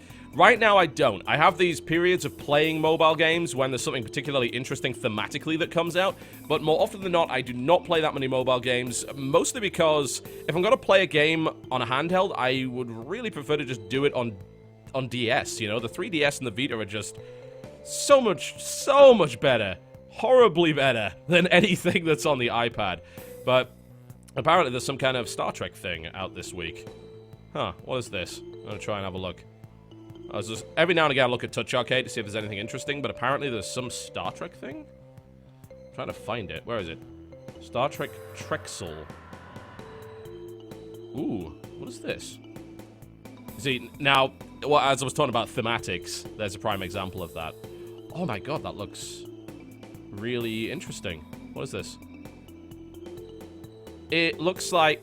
Oh shit, it's kind of like a FTL. It seems like it's like a FTL with Star Trek. Who made this? Who's the developer on this? Yes Gnome LLC. What did they make? Oh, I've got to download that. There we go. We just found a reason for me to play my iPad again, guys. Star Trek Trexels. It's by Yes Gnome. For some reason that actually springs to mind. Why is that? Who are Yes Gnome? What did they make? Well, these are the Android releases. Pretty much nothing by the looks of it. Zombie West. I don't think there's any other Yes Gnome game that I've actually played. No, there isn't. Not at all. They made like Fairy Tale City, which I assume is probably one of those terrible free-to-play money sink games. Madagascar Join the Circus, Immortal City, and Zombie West. So no. Forest Cafe and Resto Rush as well. So they made a Star Trek game, which means that I'm going to play it because I like Star Trek. But, alright, cool. Well, that's interesting. God knows how they got the license for that one. It's like the original series license as well. It's not actually the movie. So yeah, I don't really have current mobile time sync. Every now and again, I go back to Fire Emblem, and I just play some DLC maps or whatever, because Fire Emblem is goddamn amazing. So there you go. It's like, why would you play mobile when you have Vita and DS? They're so much better. Alright. Have you tried a Steyr AUG, AUG, on a shooting range, and how would you compare it to an M16? Funny that you should ask that. I actually have, yes. I have used both an M16 and an AUG. And it's something that was in part 2 of our shooting video, but we never got to release that. It was just a time thing. It kind of got buried in a bunch of other stuff, and then the editing on it is pretty crazy because the audio was all shot to hell because it was so loud in there. Obviously, you know, recording that is almost impossible. So it never happened, but I did actually shoot an AUG, and the M16 was way easier to control. The M4, not so much. That thing kicks like a motherfucker. I was really surprised, actually, to find the M4 kicking like that. But the M16 was actually a really pleasant gun to shoot for the most part. The AUG, I assume because it's a bullpup, really was hard for me to control as someone that's really never shot that many guns before. So, yeah, I found the M16 a bit more of a satisfying experience because the bullets seemed to go where I wanted them to, and controlling it was a lot easier. Still not my favorite gun, though. The favorite gun I think that I've ever fired, aside from obviously the big machine guns, I fired like an M60, for God's sake, and an MG42. Those were hilarious. But I think my favorite gun to fire was actually the MAC-10. It was so silly. It's like, he's like, just let it go. The bullets are not going to go where you want them to. Just let it go. And I just ripped this target to shreds with it. It was the best. So, yeah. There's that. Alright. Let us continue. Let us continue, shall we? Alright. I know you aren't much of a constructed Hearthstone player. However, as you've said, you enjoy other TCGs. I want to know your opinion on following a deck guild rather than creating your own. A deck guide. Oh, okay. Sorry, that was misspelled. Certainly a good way of getting to grips with the mechanics. Do you think this will lead to an endgame meta where most users are using the set of popular decks? I think that's the thing anyway, right? That happens regardless. That's the way the meta shifts, because one deck gets popular and then you imitate it. Either you put your own spin on that deck or you just copy the deck because you really want to win. But, yeah. Sorry, I just realized that I accidentally revealed the Christmas present to one of my players in the player chat. Oh no, I'm so dumb. Quick, remove the message. Remove the message so he can't see it. He's not on Skype. We're good. We're fine. Okay. Anyway. I think that I don't like following deck guides. I like building decks based on themes, and since I'm not really much of a competitive card game player, I really just like experimenting, and I think that's one of the most fun things you can do with a CCG, is to experiment on a principle, and a game like Hearthstone makes it very easy, because it's a 30-card deck and you only need 2 duplicates of each, so building a deck is actually quite simple in that game. So you don't really need to worry about balancing land and mana and things like that. Obviously you need to worry about your curve and your pacing and things like that, but regardless. I like building my own decks. I heard at one point Divine Paladin was really popular. So instead of looking up Divine Paladin, I said, well, okay, I'm going to take this concept and I'm going to run with it. I'm going to see what I can make. And it turned out the Divine Paladin deck I made was pretty good. And it was different to the other Divine Paladin decks that other people were using. So I found that really interesting. And I think that's the coolest part of card games for the most part. When you're looking at the meta and then you try and make your own spin on it. Or you create something designed to break the meta. That's why the meta game is so cool, and the way that it progresses is so awesome. Okay, let us continue, shall we? Alright, I was wondering what your opinion is on the TF2 competitive scene. It's bigger and bigger. The only people who watch are the people that play. Yeah, you're right. Do you think that as an esport, it needs to have viewers to stay alive rather than just loads of players but not that many viewers? I mean, it obviously kind of does, but it depends. Because you can have an amateur esports scene for pretty much anything, right? Quake's kind of been doing that for however many years. There's really no support behind Quake whatsoever, but it still goes. If you want to be, like, pro players, then that becomes a problem. And even in TF2, you've got to have a fairly large team. There's, like, the 5-on-5, and then there's the Highlander format, which is 9-on-9, one of each class. That makes setting up any kind of pro level very difficult. And I think you can still do it. You can still do it for fun. The TF2 does have a large audience, but the problem is that getting those audience to actually watch TF2 rather than just playing it is a bit tricky. It's a game that has a very easy level of access, I feel. And I think you can always kind of feel like a pro in TF2, even if you're not. So maybe watching the skill difference is not as impressive as watching the skill difference in, say, something like League of Legends or Starcraft 2. So, I mean, I don't have all the answers when it comes to esports. Like, some stuff just gets popular, some doesn't. You know, Counter-Strike certainly has a better chance of becoming a bigger FPS esport than TF2 ever did, really. Even if it's not free to play. Because, hey, it's Counter-Strike. It's got a rich lineage. But I have watched TF2 before, and actually, they were the loudest at one of the I-Series LANs that I went to. The TF2 fans in the UK, really loud. They're really into it. So I find it really cool that it's still got a competitive scene. I think that it really has to come from the amateur's passion, though, aside from any actual real money in it. Unless Valve wants to back it directly, which they've really shown no interest in doing. They might do it, but I think they're really more focused on Counter-Strike right now. Alright. What is this? Okay, I used to play a lot of games during my life, but as I began developing my own games, I got busy with things like university or work. I played a lot less games until I eventually just stopped playing games altogether. I know you're not a psychologist, but do you think there's a point for someone who is, let's to be honest, a bit more on the depressed side of the happy bar to try and get back to playing games? Will games help improve my mood, or do I need to be happy in the first place to even enjoy them in the first place? The thing is, currently in my life, I don't do much besides working. I either go to my job, or I go back home and try to work on my games if I'm not too depressed. I cannot give you advice on this. Like, not directly anyway. It's, like, I am not a psychologist. I have no real medical or psychological background. But I would say that playing a lot less games is kind of common. The last year for me has been pretty bad for that. I go through phases of just really wanting to play games and sitting down to try and play games and not finding one that I can stick to for more than 20 minutes. So that was a problem for me, and then, like, it's why I'm recently really happy that Path of Exile pretty much yesterday broke that for me. Because for the last month or so, I've been having that. I've been trying to kind of play a bit of Warframe here and there, and I play Hearthstone, but for the most part, I need to play it for videos, so if I'm in the middle of an arena run, I can't really do it unless I'm recording, so that kind of sucks. But it really is just a case of trying out a bunch of games and see if you can find one that you get into. I don't know about if it would help with depression or anything like that. I don't even have a clue. But as far as I can tell, based on seeing a couple of people that have been depressed, really getting involved in those games and actually really getting into one could be a nice distraction from it all. Problem is, of course, that at that point you can get really sunk into it, and that's kind of the only thing you really want to do, which is obviously unhealthy, but I mean, hell, you're making games. I mean, why would you even want to play them? You're making them. I mean, it's such a cool creative thing to be doing. So focusing on that is kind of awesome, in my opinion. I think maybe just do that. Put a game out. See what happens. Play your own game. Get other people to play a game. You know? Make a game for other people to play. If you don't want to play games, then make them for others. And then, you know, if you find that fun and fulfilling, then continue doing that. Not a very good answer, I'm afraid, but that was pretty complicated.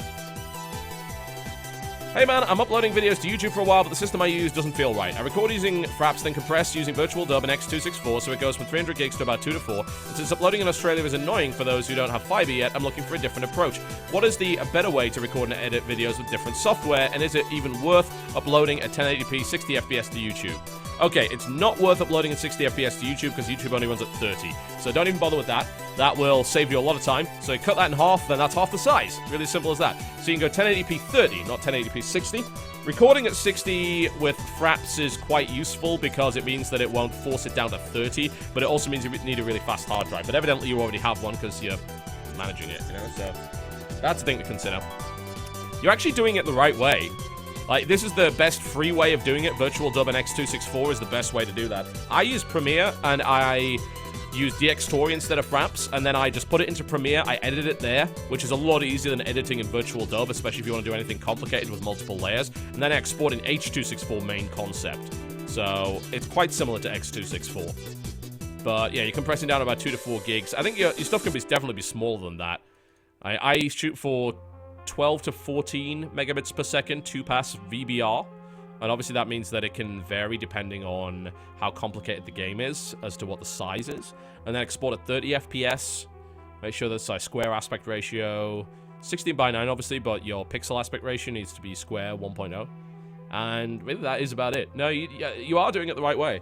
As to like uploading it otherwise, well, I don't know. You might want to actually consider the good old IP, or is it avian IP protocol? Which is send it by fucking carrier pigeon. It's like putting it in the post is not a terrible idea. Like make a bunch of videos, huge amounts, like make a week's worth of content, then post it to someone that does have fiber. Like pay them a bit of money and then upload them over the course of a week. Rinse and repeat. Like just put them on a portable hard drive or a USB stick.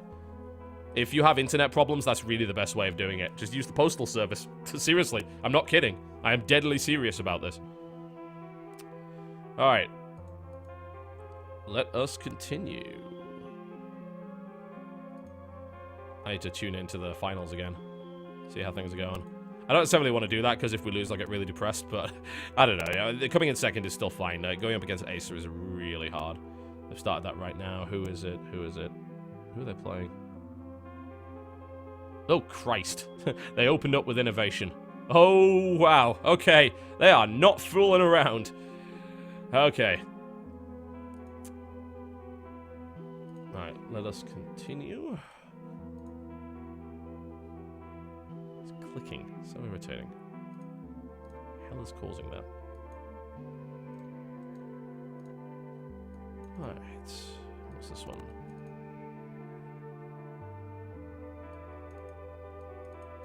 This is an interesting one.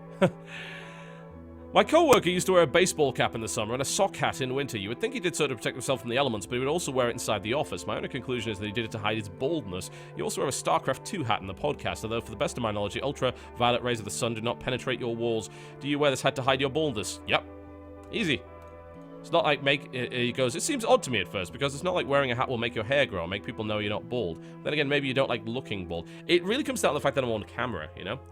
And there's a couple of other issues. Like, I'm just going to take my hat off for a second. So, you know, you can see I actually do have hair, but the light really, really does a number on me. So if I put this back on, look at the reflection. You see what I'm talking about? The lighting in here really sucks, but this is actually the case in a lot of situations. So I do have a decent amount of hair, but I have a receding hairline. Like, my hair kind of goes back to here. And then I have a kind of balding spot on the top. But in good light, from a good angle, I actually look like I've got plenty of hair. But the problem is that on camera, that's never the case.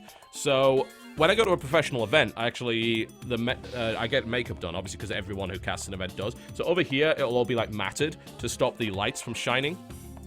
Even then, it looks really bad, because headphones in particular make you look really, really bad. Like, if I take off that and that, it kind of looks okay. It's not terrible. Like, it's still obviously, like, you know, losing hair there, and that's never going to come back. But with the headphones on, it looks even worse. You see what I'm talking about? You look like you're absolutely bald if you're wearing the headphones, because the black of the headphones kind of contrasts with the hair. So, yeah, I wear that. It's just easier, you know. It's mostly a lighting thing. So, I feel more comfortable in that. It's a bit of a confidence thing. Most of the time, I'm not on camera, so I don't really care. But when I'm doing stuff like that, it's minimizing little stress points of your life, you know? It's the same idea as just blocking people on Twitter, yeah? It's not because you're mad at them or anything. Like, I don't know why people take blocking so seriously. For me, blocking someone on Twitter, considering I have, like, so many followers, is hanging up on a telemarketer, yeah? It's the same thing. It's like, I am removing a minor stress point from my life so that it can't build up and become a pain in the ass later.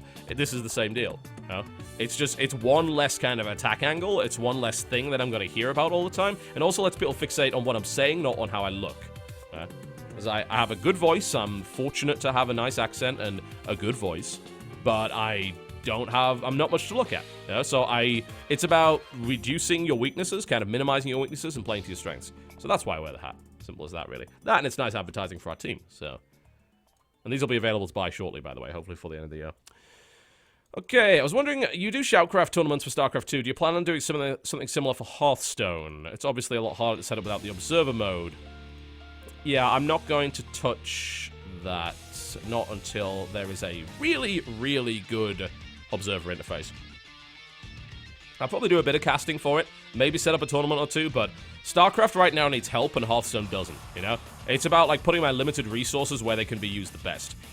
So, right now, the StarCraft 2 scene needs the support, and Hearthstone will probably just manage itself. So that's not something to really worry about. I also can't call it Shoutstone because there's someone else on YouTube that already nabbed that name, so it would have to be something a bit different. But no, I probably won't set up tournaments, but I might cast something from time to time. Alright. This one. Do you have a guilty pleasure in gaming? A game you know is bad but you enjoy regardless? One that you wouldn't even recommend to others? I mean, there's Call of Duty every once in a while, but even lately, like, Black Ops 2 was kind of a guilty pleasure of mine that I play from time to time, but I don't play it now. Like, I don't play Ghosts either, because Ghosts just sucks and runs badly. Guilty pleasure, guilty pleasure. Honestly, not that many of them. Like, I don't have time to play that many games, so when I do play them, I want to make sure they don't suck. So, yeah, it's definitely very rare for me, I think, to go into anything and say, yeah, you know, this game's terrible, but I'm going to play it anyway because guilty pleasure. Maybe the closest I get to that is Devil May Cry, but I'm still going to keep defending that game because I think it was actually good. So, some people don't, but I didn't like the original Devil May Cry games because there was too much focus on puzzle game nonsense and time jumping puzzles and shit like that. And none of that is in, you know, platforming in DMC is way better. The combat maybe isn't as good, but it's good enough for me to enjoy it. And the dialogue is fucking terrible, but it was also terrible in the previous game, so there's no real change there. That's the closest I would get. But the thing is, I would actually recommend DMC to others, so that doesn't really count. I thought DMC was pretty good. Still play it on the plane, actually, because it runs really, really well on my Razer Edge, so I just play it on my tablet with the controller. It's great. It was a good port, that was a fucking good port. Like, people do not give that game enough credit for being an excellent PC port. Really, really good. Runs at like 250 FPS and looks absolutely phenomenal. Alright. When do you think AAA games will stop being developed or ported to last generation consoles? And when do you think the last generation consoles themselves will go off the market? It could take a while, really. The adoption rates are actually faster than I would have expected, so we might see them outmoded, but I don't expect games to stop being produced for them, I think, for at least a couple more years. There were still games being produced for the PlayStation 2 for years after the PS3 came out, but the PS2 was also one of the most popular consoles in history, so it actually was the most popular console in history. Sold over 150 million units. Fucking beast. And they only stopped making games for that. When was the last game? Like, last year? Year before that. It was just discontinued in Japan in 2012. I can't remember when the last game was for it. I think it was just a port of something, wasn't it? It was probably like Pro Evolution Soccer. It's going to take a while. It really will take a while, unless they deliberately force it. There's still such a large audience on the older machines that, like, why wouldn't you port it if it's not too difficult to do? So I think it's going to take another 2 years, maybe, at least. Maybe even longer than that, considering. We've been sitting on these consoles for so long, and there's such a large installed user base of them that it's quite difficult to justify not making games for them. Man, unbelievable. The PS2 had 32 megs of RAM. 32 megs! Fuck. Can't even run TweetDeck on that these days. Insanity. I'm still looking to try and find when the last game was out for it, but no, I don't know. Alright, let us continue. Will you do any more of Terraria 1.2, or will you and Jesse just do Starbound now? I don't know, we might alternate. We kind of be waiting on Starbound because everything got wiped multiple times, so we want to have at least a week where they don't wipe everything. So that, to me, is kind of a big deal. And I don't want them to wipe it because, obviously, it just wastes our time. So that's something to definitely consider there. We're looking to try and make sure that we don't get absolutely destroyed as a result of that and lose all of our progress. Because we progress really slowly anyway, so it would be horrible. It would be horrible. Absolutely horrible if us. So we're looking into that as best as we can at this point. Okay. I don't think Terraria is dead, honestly. I think we might do a little bit more of it. Terraria is still very popular. I'm really kind of sick of it, if I'm going to be honest with you, but maybe if I get to hard mode again pretty quickly, I might be willing to do it again. But I don't know. I don't like sticking with games for that long, and Terraria we've been doing for years, and I'm just, oh god, I'm so done with it. So, Starbound is kind of a new thing, which is helpful. But, honestly, I don't think we really want to be abandoning the Terraria series completely. I just can't guarantee when it'll come out. It was always pretty irregular anyway, because for me it's really low priority, because it's kind of crappy content, but yeah. Let's move on. What do you think about the implementation of raid decks in Hearthstone? Would it work or would it not? It's going to be really hard to do that.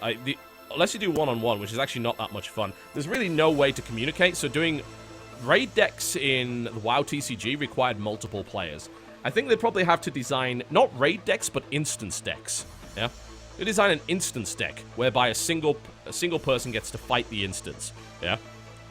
Maybe it's a buy-in, or maybe you just get, like, one a week or whatever, kind of like with arenas, and then there's specific cards that you're rewarded with at the end. That, I think, would be a very cool way of doing things. So, I think they should do instance decks. Raid decks is a very difficult thing to justify, because the way that they have set the game up is 1v1 with minimum communication. So it seems like they'd have to make huge changes to the way the game worked in order to make raid decks work. But, having played the raid decks in the WoW TCG, that was actually one of the most fun ways of winning.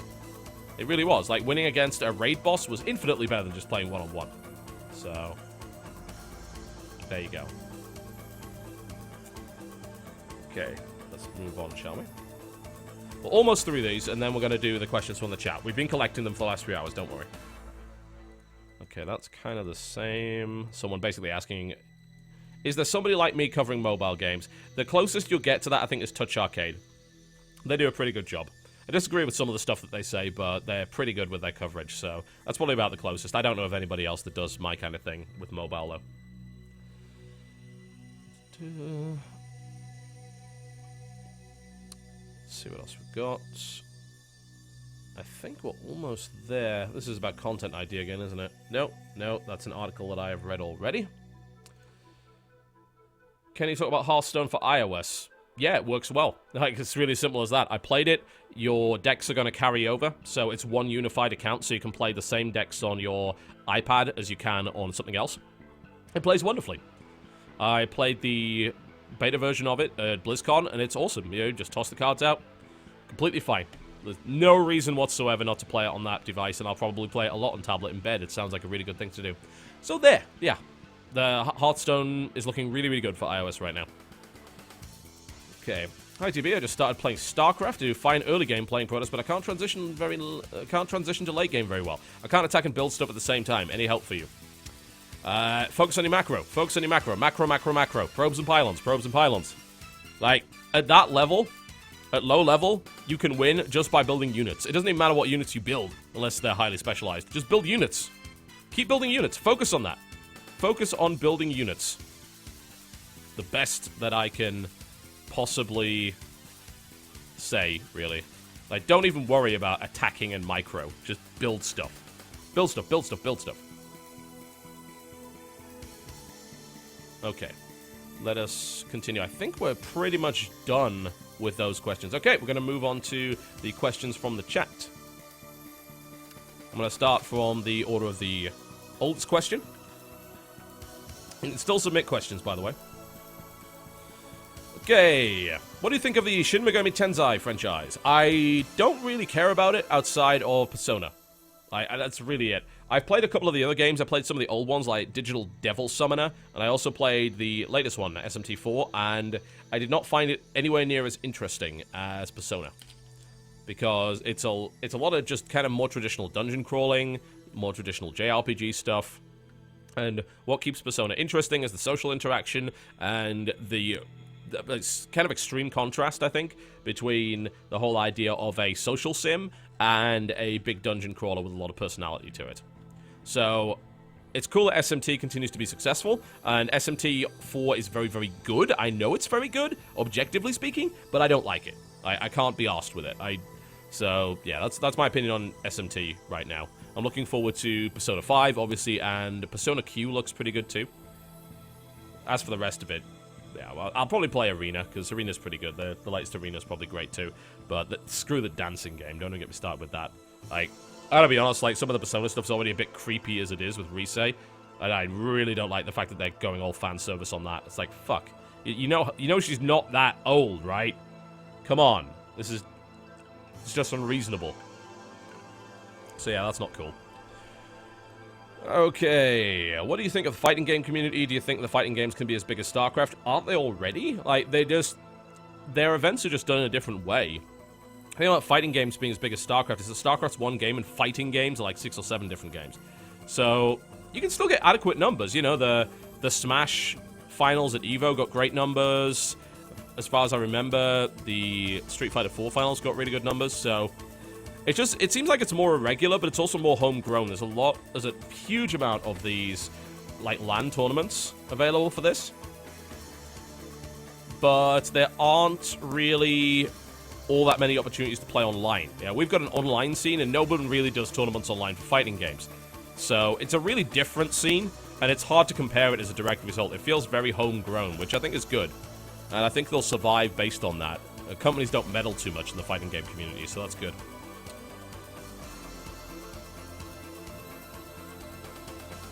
Okay, I'm not going to answer that one because it's dumb. Was co-optional plays cancelled? No, it was not. We're looking to try and do our first co-optional play, that being forced, before the end of the year. We're working on that. We're just trying to get a bunch of other stuff done first. But yeah, hopefully the next few days we get to play forced, actually. I'm just thinking of how to edit it, really. Because I'm going to get some editing support from the guys over at Polaris for it. They're going to help us edit. But we don't want it to be edited kind of in the same way that PewDiePie and Friends was. Because that's not what we're looking for. It needs to be edited in some way. No, we will not have that one. There we go. It has to be edited in some way. We just don't really know how yet. So we're going to have to try a bunch of different things to make it work. Okay. Will Krendor be the guest for next week's co-optional podcast? Yes, he will. Because last week, my internet was cancelled. Literally cancelled! Like, can you believe that? It was the dumbest shit. Like, the internet went down. I called them up. It's like, oh, sorry, sir. We don't see any internet account at this address. I'm like, what do you mean there's no internet account at this address? I literally had it 5 minutes ago. And they go on, and it's like, yeah, we put out a cancellation order on that today. We've disconnected your service. Like, why? And they look through, and then it's like, we don't know. We don't know why we did that. It's like, you dumbasses, what the fuck? Like, we really bawled them out a lot for it. Because, like, look, we are losing so much money every day from this. They actually got it fixed at 7 a.m. the next day. They sent a guy out, and they got it reconnected, and everything's fine now. But, holy shit. That was so dumb. But all credit to them, right? Screw Time Warner Cable Business Class, but also well done to Time Warner Business Class for actually fixing their shit quickly. So, credit to them for that. Alright. Bit of a repeat from the last Q&A session. If you had to choose only one game to play for the rest of your life, what would you choose and why? Something where I could mod it. Yeah. If I was a Minecraft person, then I'd probably play that one, because, I mean, all the modding you could do for that would be absolutely crazy. I'd play something that I could learn to mod and just create content for. So, funnily enough, it would probably end up being Minecraft. I know it's extreme, I don't even like Minecraft, but if I was stuck for a game with the rest of my life, I'd rather have one that actually has some creativity in it and not a finite end. So, yeah, probably that. I would say maybe Terraria, but it's harder to mod. That I'm sick of it, so there's that. Okay. Did you read the Dune books, as you said that you liked the games? I read the first one, and then I didn't read any of the others. They're a bit weird. Like, they really are. They're very unusual. They're certainly kind of old-school sci-fi, but they're very, very strange. I do want to read some more of them, but again, it comes down to time. So I read the original. I didn't really read any of the others. But yeah, I love the universe, especially for games. But, yeah, I'm not so big into the books. Alright, let's see what else we've got. A lot of these questions are quite simple. Which is fine, we can crack through them. Favorite card in Hearthstone, least favorite? Probably Ysera. Least favorite, Mind Control. Because they mind control Ysera. Ysera's really fun because she has a very unique mechanic, and she's also a bit of a good bruiser on her own. She can take a lot of damage. But I would say I would say that my least favorite's going to be Mind Control. It's a really nasty card, you know? It really screws people over a lot in a really horrible way. So that's something that I don't really like too much.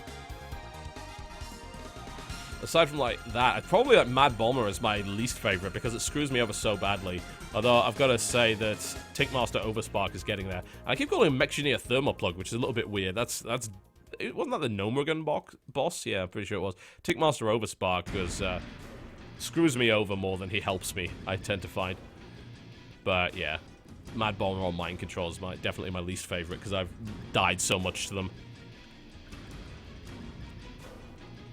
Alright. Let us continue.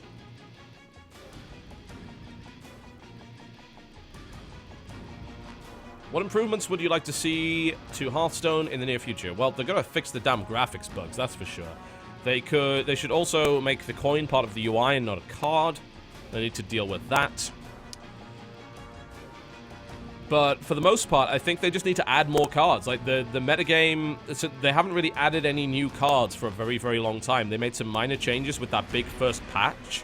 And then, aside from that, it's like we don't have that many cards to play with, I think.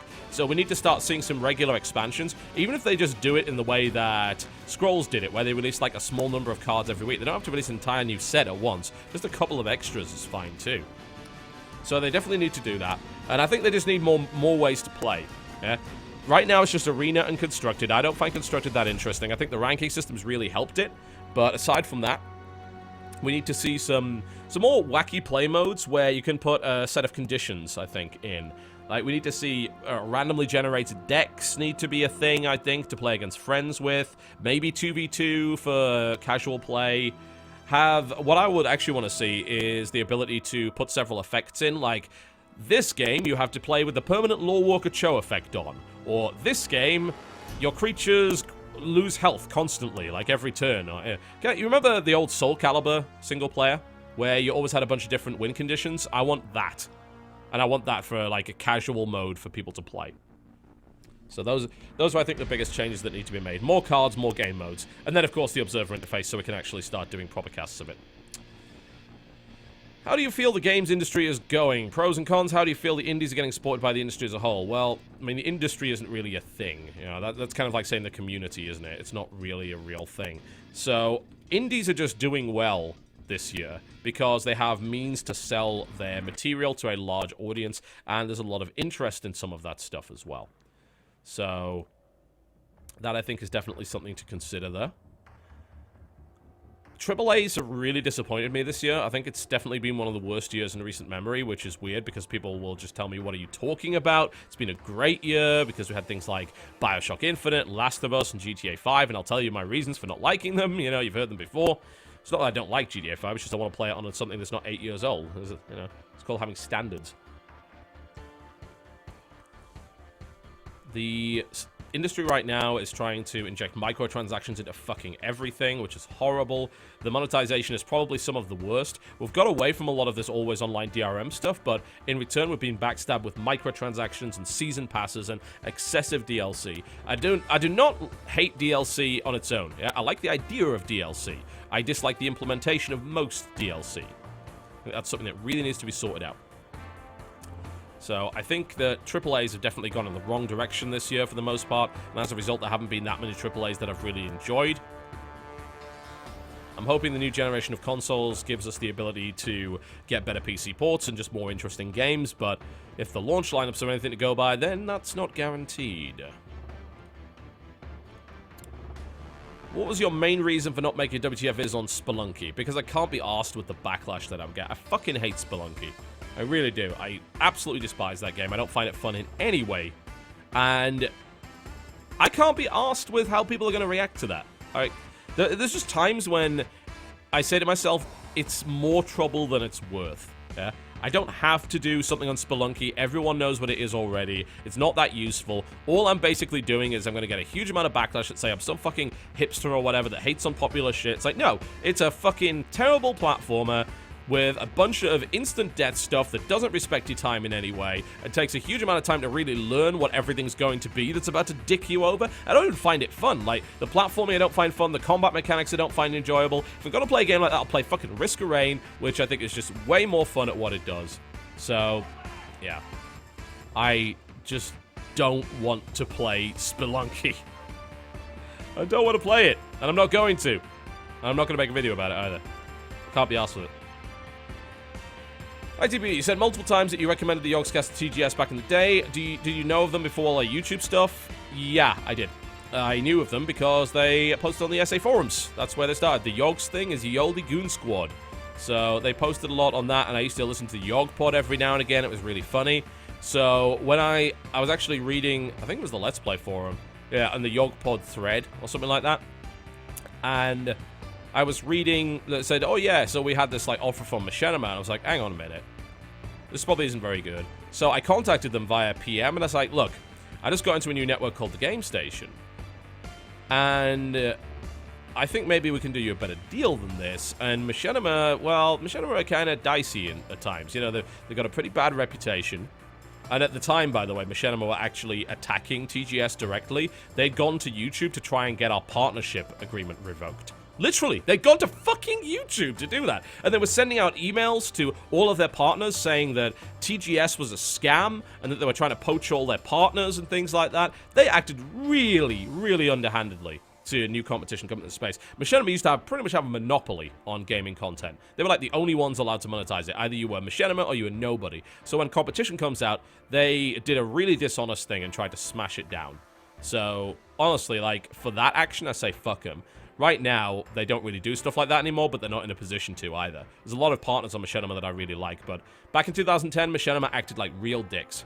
So I did my best to stop Yogscast from going to Machinima. I had a good feeling about them, honestly.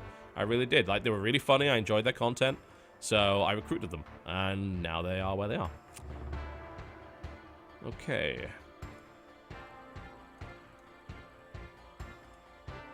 Let us keep going on.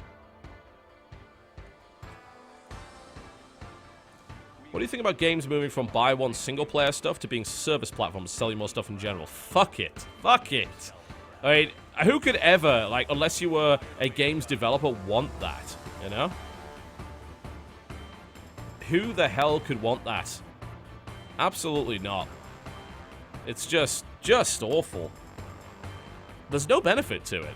None, because there's every incentive for the developer and the publisher to not release a full game if you go down that route. I cannot trust you. This has been my thing for 2013, in fact. I cannot trust you as a developer and a publisher not to fuck me over with your service plan bullshit. So, no, it's terrible. Like, I don't mind DLC, I don't, but only when it's done right. If I pay $60, I should get a full game. Satisfying, yeah? I should only want to buy DLC because you made a really good game, and I want more of it. I should not want to buy DLC because you didn't give me a complete experience in the first place. So, there's nothing good to come from that service platform stuff. Nothing. If you're going to make a free-to-play game, make a bloody free-to-play game, but don't pretend that your $60 game is a service platform and not a complete product. Because that's bollocks. Absolute bollocks. Okay, let's continue. What food do you miss the most from the UK? Yeah. Yorkshire puddings, but I can make them, so that's okay. What else? Like proper roast beef. It's a good Sunday lunch, Sunday dinner. Good. I think that's probably the way to go. Absolutely love Sunday dinner. My favorite. Mashed potatoes, roast potatoes, 2 kinds of potatoes always. At least 2, maybe even 3. Peas, corn, carrots, cauliflower, broccoli, gravy. That's a roast meat and some Yorkshire puddings. Hell yes. But I learned to make Yorkshire puddings. I had to kind of approximate things because I don't have a metric jug in this country. So I had to measure it in imperial, which was hilarious. But yeah, definitely missed that. That and biscuits are way, way better over there. Way better. I don't think there's anything else in particular. Maybe, like, Robinson's squash, because the stuff I'm drinking right now, which is just, like, Mio, which is that horrible kind of aspartame stuff. Can't be good for me. What the hell's in this stuff, anyway? What's the flavoring in it? It's sucralose, Ace, full-moon potassium sweeteners. Yeah, probably not good. Sugar's better for you than that shit, tell you. But it is 0 calorie, and at least it does have some benefit. Alright. Let's see what else we got. What food? Okay, yeah. Did you play the original Starcraft at release? No, I actually didn't. I barely played Brood War. I played the single-player campaign only. I didn't really play anything else with that. So, no, I didn't really play it too much. I was into Warcraft 2, I was into Warcraft 3, and I kind of ignored Starcraft, really, for the most part. Played it a little bit, and just kind of didn't see the appeal. Beat the campaign, I was like, yeah, that was fun, and then just left it alone. Never really played multiplayer at any point during that game. So it's hard for me to really compare it to other RTSs of the day. I think around that time, a lot of them were really going down the Command and Conquer or Total Annihilation clone route. So there weren't really all that many games that were acting like StarCraft or Warcraft. So it was a little bit unique. Okay. How do you think the YouTube content ID claims will affect the gaming industry as a whole, if at all? I think I've covered this in fairly great detail on Content Patch. My nose is itching. Good. Don't know why that is. I've covered this for the most part. I think that a lot of this is going to get sorted out with publishers already kind of saying that they will. And publishers that don't are going to be ostracized publicly for that. And now that there's a real reason to avoid them, because we don't have that kind of protection anymore, you'll see that, I think, an awful lot of these places... Sorry, just trying to pay attention to StarCraft as well. An awful lot of these publishers will just get less coverage, because there's no point in risking it for it, you know? Why would you even want to do that? So that, to me, is a definite problem, I think, for them. But, again, it is a problem for them. That is something that they are going to have issues with. So, for us, we'll be okay. I think that the affiliate thing is kind of bullshit, and that's something that has to be sorted out between the networks and the partners.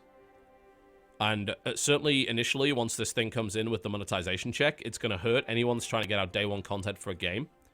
But I believe it will eventually get sorted, and if it doesn't, obviously, a lot of people that are used to either doing reviews or trying to meet embargo dates are just going to have to go elsewhere, and that's going to suck.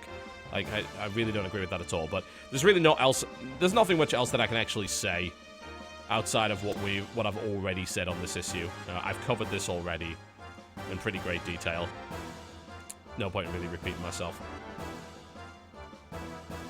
Okay. Let us continue.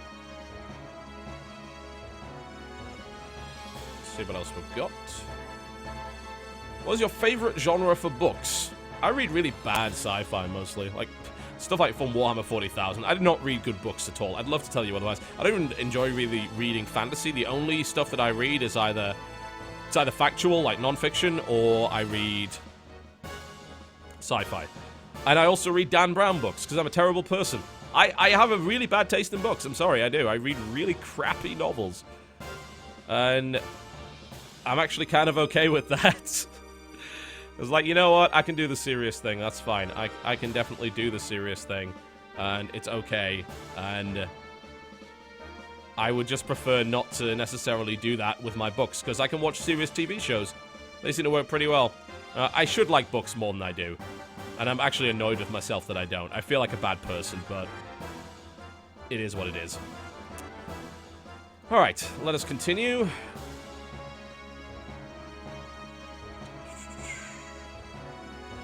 Considering most people's attention span is really short, especially in video games, what's your experience when trying to deliver complicated points on a regular basis? What's the best way to do it while being entertaining?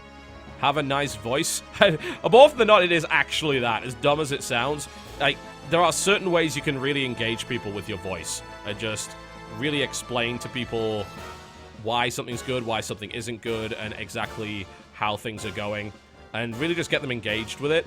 And I know that's a terrible way of explaining it, because I don't really know the answer. I just know that people like to listen to me talk. So if I'm doing something complicated, as long as I explain it well and I do it step by step, and reiterate the points that I feel are complex so that people keep them in their mind, I don't think it's really that difficult. But yeah, that is not the kind of thing that I can really give advice on.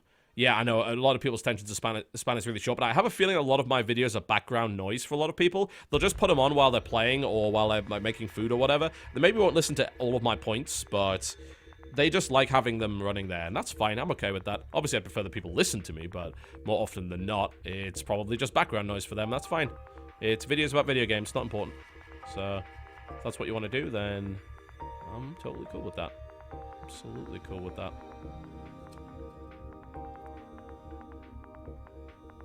Alright. This is not going well for Young. I'm just watching Young versus Innovation right now, and it is pretty bad. Yeah, Young's going to lose here. It really suck after that to go down to Acer like that, but hey. You know, Acer are a really good team. So, let us continue. What's the next question? Will you have Marcus Beer on the Co-optional podcast? I don't know. I don't really plan that far ahead, honestly. So, I've got a list of guests that I'd like to go on. Marcus Beer didn't really come up on the list. We could do it. I know that he had that really public spat a while ago with Phil Fish, which kind of rubbed me the wrong way, I think. I respect creators an awful lot. So, when someone makes a game, even if they act like a complete and total tit, I have quite a lot of respect for that person because they did something that I couldn't, and I also understand that you can act like a real tit under pressure when the internet is constantly badgering you, because I've done that myself, so that's always something that I have to consider. So I don't like hate Phil Fish or anything like that, and I think maybe the way that Marcus Beer handled it was not a good way to do it. Like, needlessly antagonizing developers over Twitter is probably not the way you want to go. It's something that I try and avoid as best I can. I think if you're going to criticize someone, there's better ways to do it than that. But that doesn't really mean much. I mean, that's not really reflective of his personality at all. I do dickish things as well. So, that's fine. We might have him on. I know he would be a good guest. He's got a lot of knowledge of the industry, and people like Matt Lees are really good for that kind of stuff too, so yeah, I'll consider it. What is your opinion on the roleplay show with Hit Me JP? Well, I'm on it, and Roll20 for online tabletop. Is it as fun as IRL? No, it's definitely not as fun as in real life. It never will be. You know, that kind of stuff never will be as fun, but it's still pretty damn good nonetheless. So, that's something very important to note, I think, is that, frankly, that kind of stuff is good, and it's something that people should definitely engage in when they can. And more often than not, the thing stopping them from doing that is having a lot of people in the same place. So Roll20 is as good a substitute with Skype as you're going to get, but it's definitely not as fun as playing it in real life. Not even close. Absolutely not. But that site does a really good job of giving you all the tools you need, though. Doing it for free as well, which is really generous. Have you ever thought of taking Saturdays and Sunday nights off to stream on Saturday nights regularly? I only take Saturdays off, really. I mean, this right now is cutting into my schedule in a big way, but I had to do it because I haven't done it in a few months. So this is really going to screw up my video development today, but I think I should be okay with it. I don't think I can really take off 2 days. Like, people just wouldn't accept it. You gotta consider that having 2 days of no videos is 2 days of no income. Well, it's not no income because people are obviously watching other stuff, but it's reduced income. So having a day off, I think, is fine. Having 2 days off in this industry, I don't think really works, especially not for the volume of videos that I usually make and what they've been expecting from me. I haven't released as many videos as I usually do lately. I like to hit 2, usually 3 a day, and I've not been hitting that lately. So not consistently anyway. I need to see that. I need to get that sorted out. So no, I don't think streaming on Saturday night doesn't really work because it can often clash with a lot of tournaments and things like that, and I don't really want to clash with tournaments. I clash with one right now and I hate it, but I try and do my streams when I'm not clashing with Starcraft tournaments, but every now and again it happens. I wouldn't want to set a time where I say, look, I'm going to stream now, because if it clashes with something else, that can be a real problem. And then maybe I just can't do it, you know? Maybe on Saturday, that's the only time when I get to go do something with the family, so it doesn't seem like an option, really. Alright. This nose. Oh, God. So itchy. Okay. If you expand your channel, what job places would you create? I don't know what that means. In what way? Like, how would I expand my channel? Because really, people come to watch me talk about video games, and you can't really substitute that with somebody else. You know? It's like not even like something like the Game Grumps, where one of them leaves and you kind of swap them out and you introduce like a new team and do something like that. I don't think you could do that with this channel. It's entirely personality driven based on what I do, so I don't think I ever would expand the channel. Yeah. I mean, I think maybe about an editor, but with a lot of the content, I don't need one. So I've made content for the last 3 years that I know I can handle on a daily basis myself reach. And now I'm known for that content, so it doesn't really make much sense to try and expand. Alright. Okay. So look at the other stuff. How often do you play RPGs, like as in pen and paper role-playing games, and what kind of characters do you like to create? Never. Simple as that. I don't do it. The only time I do it is on roleplay. I don't play pen and papers ever. There's no environment where I can do that. Who would I play with on a regular basis?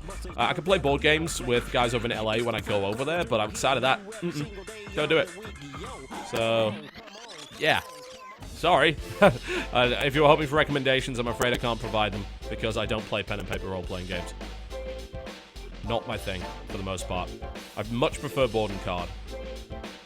The only reason I'm really playing with those guys is because it's a unique opportunity. And they're fun to play with. It's good universe too, of course. Okay. If you could do what you do in a black box, where you continue to make videos and make income from your videos, but never had to hear directly from your community, but could also not address them correctly, would you do it? Probably. I'm going to be honest, I kind of would. Because, really, I don't deal well with the community. This is kind of my fault. I don't blame the community for it. I think every viewer base is the same in the sense that they can be really annoying sometimes, but also really supportive sometimes.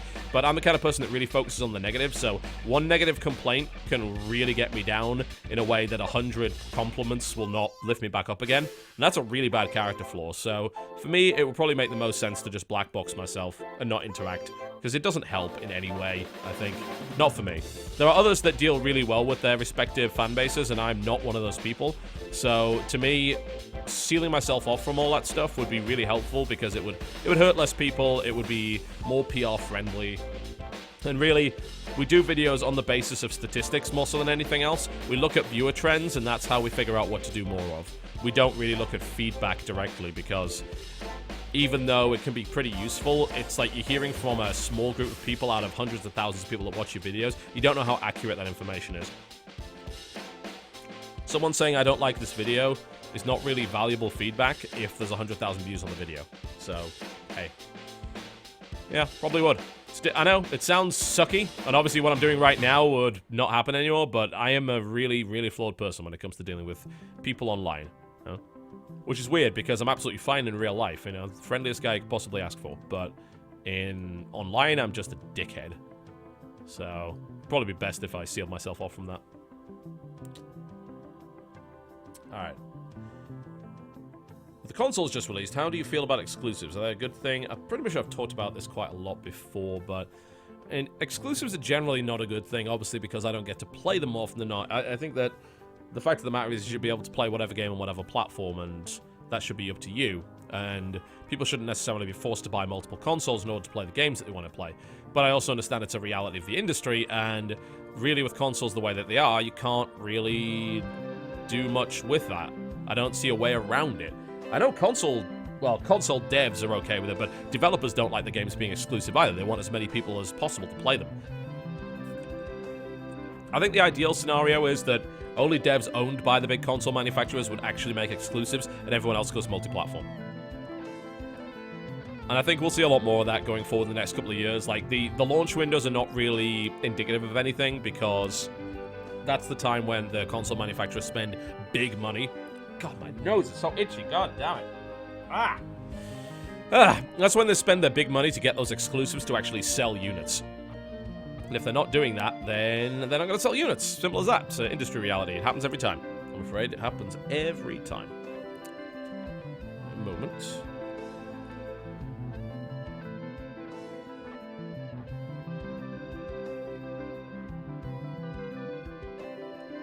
I assume you did not want to hear me blowing my nose. Alright, let us continue.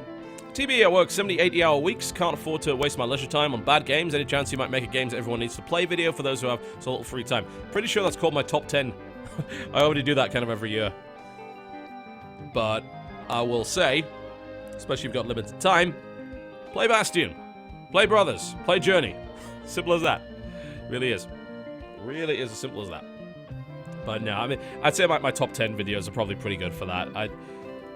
I don't think necessarily it makes a lot of sense to make a bunch of videos about really short games, and a lot of those short games are not necessarily all that good, but it seems like a lot of the really, really good ones, like the ones that end up being my favorites of the year, are actually quite short, and they're just like really nice, closed experiences in and of themselves.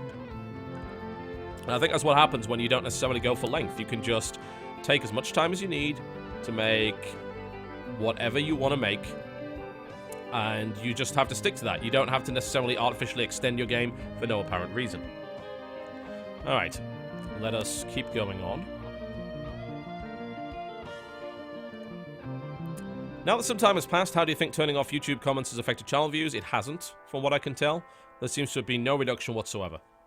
So, yeah. Hard to really argue with it. They may get turned back on eventually. I still think that you should have the ability to disable links, and I know you can do it with a bunch of filters, but they're not necessarily reliable. So that, to me, is not something that I really want to subject people to, and honestly, YouTube comments kind of sucked anyway. So I don't know if they're going to be any better. I was reading the comments for the Chivalry Rumble Zone, and they were all really bad as well. Like, there was a lot of salt there, there was a lot of whining. I'm just like, I can't be arsed. God damn it, I could be dead in 10 years. I can't be fucking arsed with this shit. Just don't. So, you know, why would I even turn them back on, you know, in that kind of situation? I think maybe it's just because I look at the new comments. The top comments are generally pretty good. If we go to Rumble Zone right now, it's... Oh, no, they're terrible too. So, the third top comment is for the Chivalry final match. That was pretty much bullshit. Really? Okay, I thought we just outplayed them, but alright. Yeah. There's a lot of that. A lot of that going on. Which is unfortunate. It's like, that guy could shut the fuck up. You know? That was bullshit. Tryhards. You know, and all this. I was like, God, I don't have time for this bullshit. Why would I want that? You know, why would I want to even open an avenue for that? Who wants that? You gotta understand from a content creator standpoint that we read way more comments than you do, and we see, like, the overall view of it. And it's just like, this is horrible. Oh, it's just, oh. I hate it so much. Oh, why would I subject myself to it? Especially when I'm really, really bad at dealing with that stuff anyway. So, I don't know. It might get turned on in the future, but I don't know that. Thinking about it. Okay. Are there any MMOs that are coming up that you're looking forward to? Not really. I think nothing actually springs to mind. I'm definitely not looking forward to Elder Scrolls Online. What I played at PAX this year was pretty disappointing. Wasn't really impressed by it. It was like, we're really trying to be Skyrim, but we're a really bad version of it with multiplayer. That was the real problem that I had with it. Even like going to the first-person view, everything was just really low res, and it didn't have the same kind of fidelity and attention to detail that was in something like Skyrim. And it was, as a result, pretty hard to actually get enthused for something like that. And that's what really disappointed me. So I was hoping that that wouldn't actually be the case, but it kind of ended up being the case regardless. So that was a bit unfortunate, I think. Ooh, Crank's doing pretty well against innovation here. This is looking pretty good. It's looking pretty good. We'll see. We'll see. Maybe he gets him, maybe he doesn't. Things are looking all right on this. Big 2-base blink all in. Whatever you need to do in a team league, Crank. Go take him out. Get rid of him. Time for you to represent. Alright. Let us continue. See what else we've got.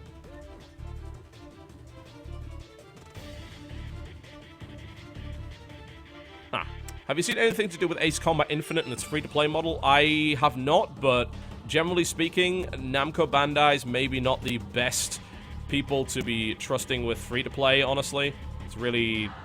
they haven't had too good a reputation with the microtransactions for previous Ace Combat games, so I'm not necessarily hopeful about it. I did just see the first mission. It looks a lot like Ace Combat 6, which is good. If it's like Ace Combat 6, that'll be fine. If it's like Assault Horizon, it won't be. So, we'll see how that goes. I will play it regardless. It's an Ace Combat game.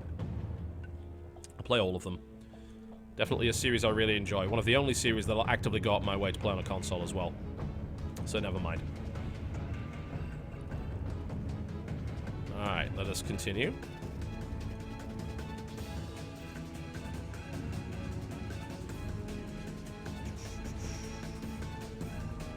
through the list. Ah, there we go. You've said on the podcast that there's been a lot of really good music in games recently. Can the music of a game carry it alone? How important do you think that good sound assets are compared to good visuals and gameplay? For a lot of people, I think it's going to be less important. For me, it's more important because I really enjoy listening to sound assets and listening to really cool music from video games. So, to me, it's more important than graphical fidelity. But I know for a lot of people that's not true, because they just turn the music off and they play their own music. Can it carry a game on its own? No, it can't. Absolutely not. A good soundtrack is not going to make a game any better. I'm a mechanics-focused gamer. You can have the best soundtrack in the world. Your game can suck, and I'll listen to your soundtrack on my Winamp, and that'll be it. I just won't play your game. So, unless you want to sell a soundtrack, which, hey, I'll buy a soundtrack for $5, but I won't pay $10 for your game if it's terrible, so... Yeah, it does not carry it at all. It is the icing on the cake. It's something that really accentuates very well an already solid concept that can actually elevate it to being truly great.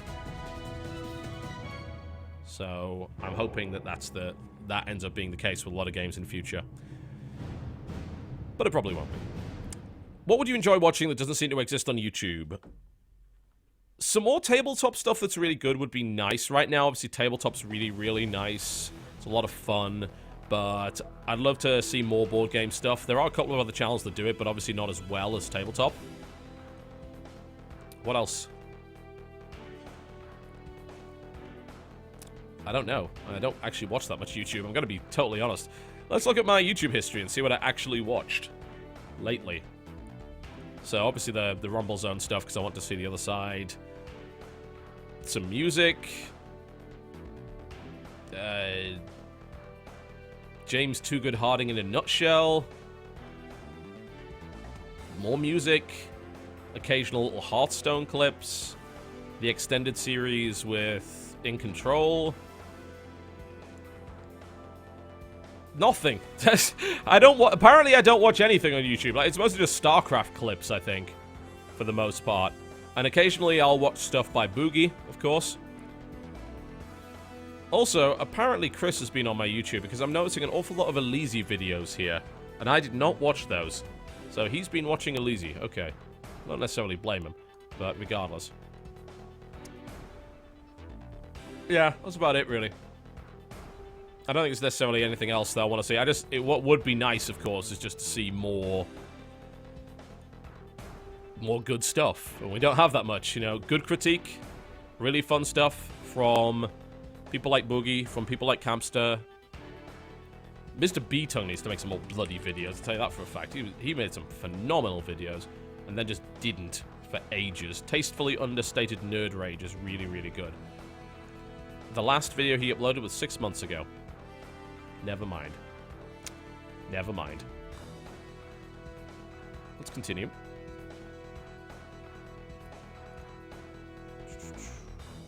What games, in your opinion, would benefit from FOV sliders? You know, I hate that joke the most out of, like, anything that people have come up with. I think, like, people are just so desperate to grab onto some kind of fucking meme or catchphrase that they found whatever they could. And since I don't really have one, there's like, FOV sliders. It's like, yeah, it's a really serious issue for a lot of people, myself included. It makes people really feel motion sick, and obviously for competitive play, not having a field of view slider for an FPS is fucking terrible. Like, if I can't play a game because a basic feature hasn't been put into it, and that game makes me feel sick, that makes me feel very annoyed. And I'm not the only person to do it, so any FPS should get one. Third-person shooters should probably have one, but for the most part, it's FPS. No, nothing else really needs it. Like, you don't have to have it in a driving sim or anything like that necessarily.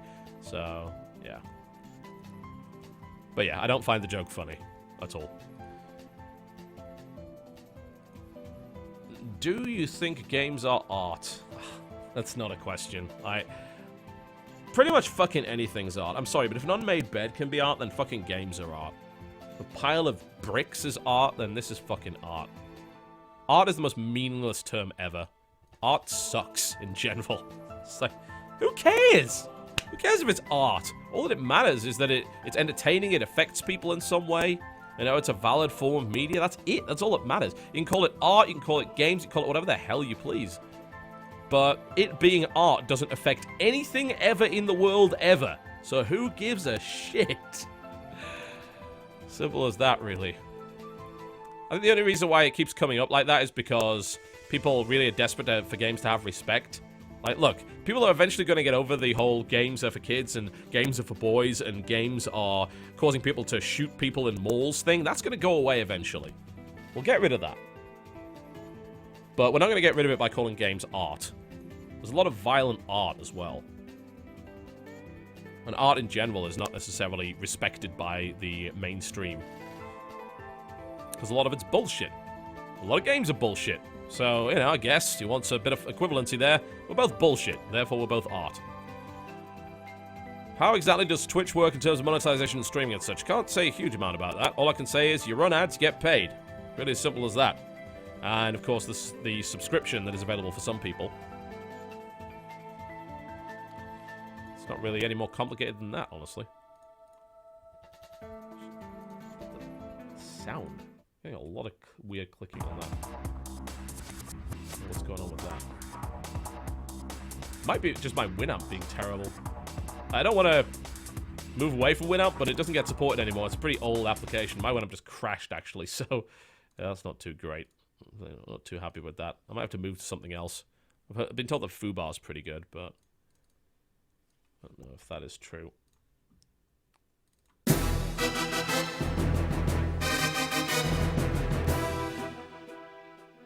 It's a bit better. I don't know if it's just me that's hearing the crackling, but it's really annoying. I don't know what's causing it.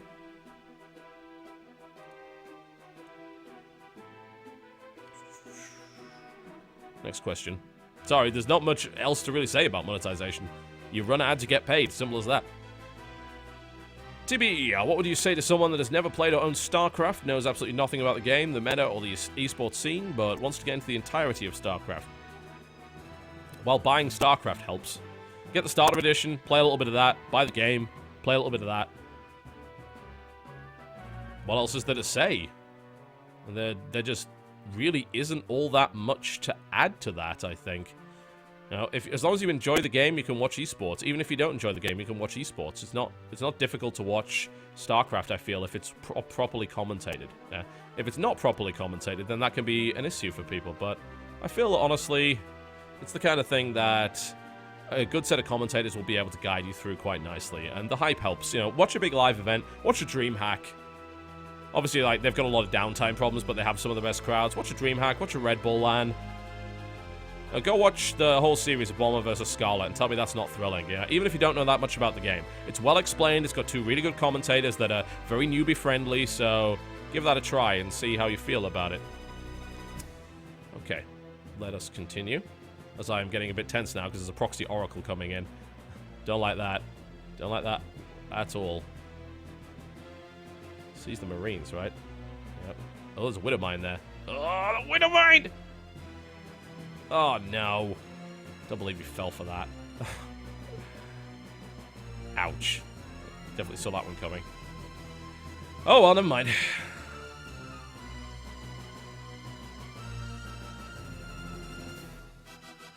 Let's continue.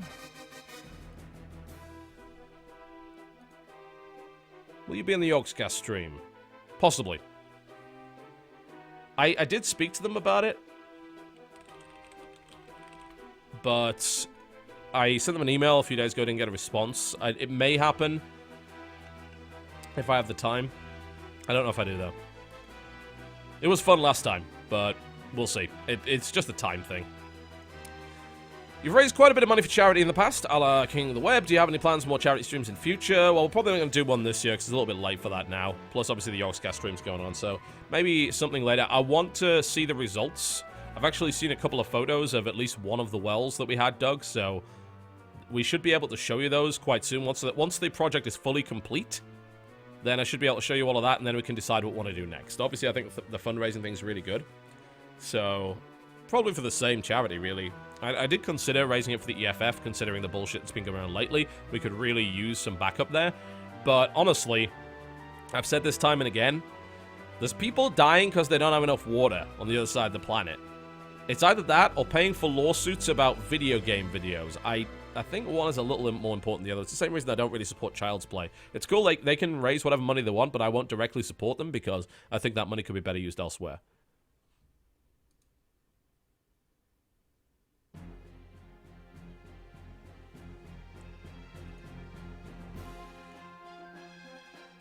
Let's do another one. This is not going well. We're gonna lose this match by the looks of it.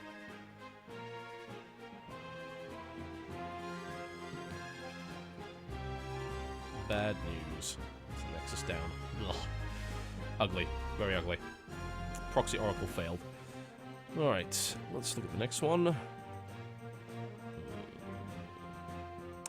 It's well established that you're beating the Warhammer 40k. Have you considered looking at other tabletop games such as War Machine, Malifaux, Infinity, etc.? I don't really have time to build models or paint them. Like, I'm only into the universe of 40k. I don't play the game because I don't have the time.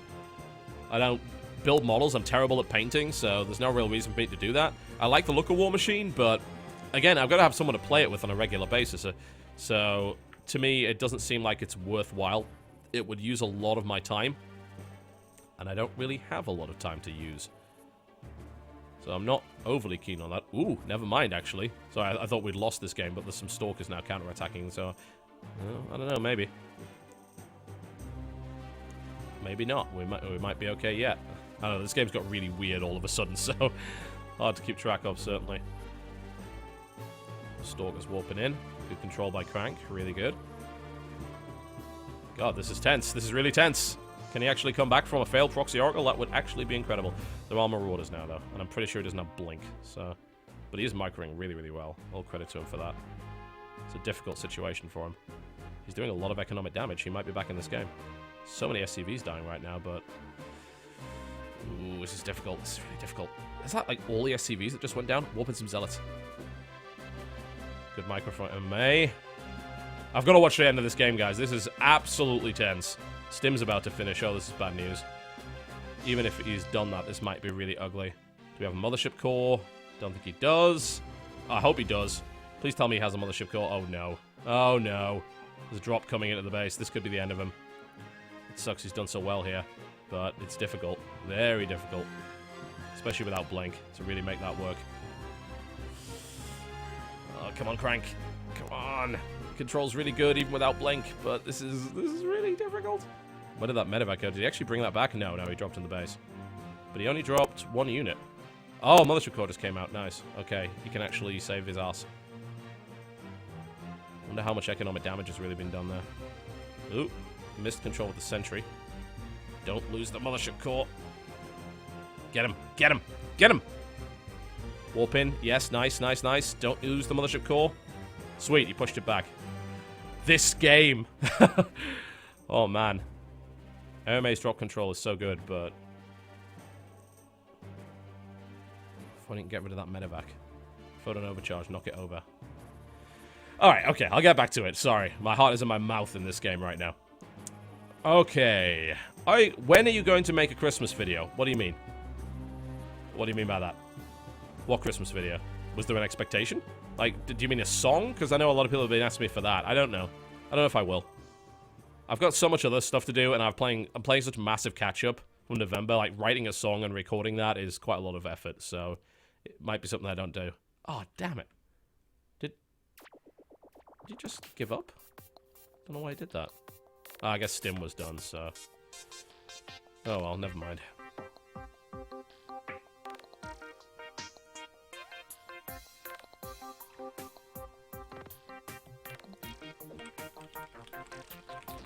It did so much economic damage. I'm really surprised he gave that up.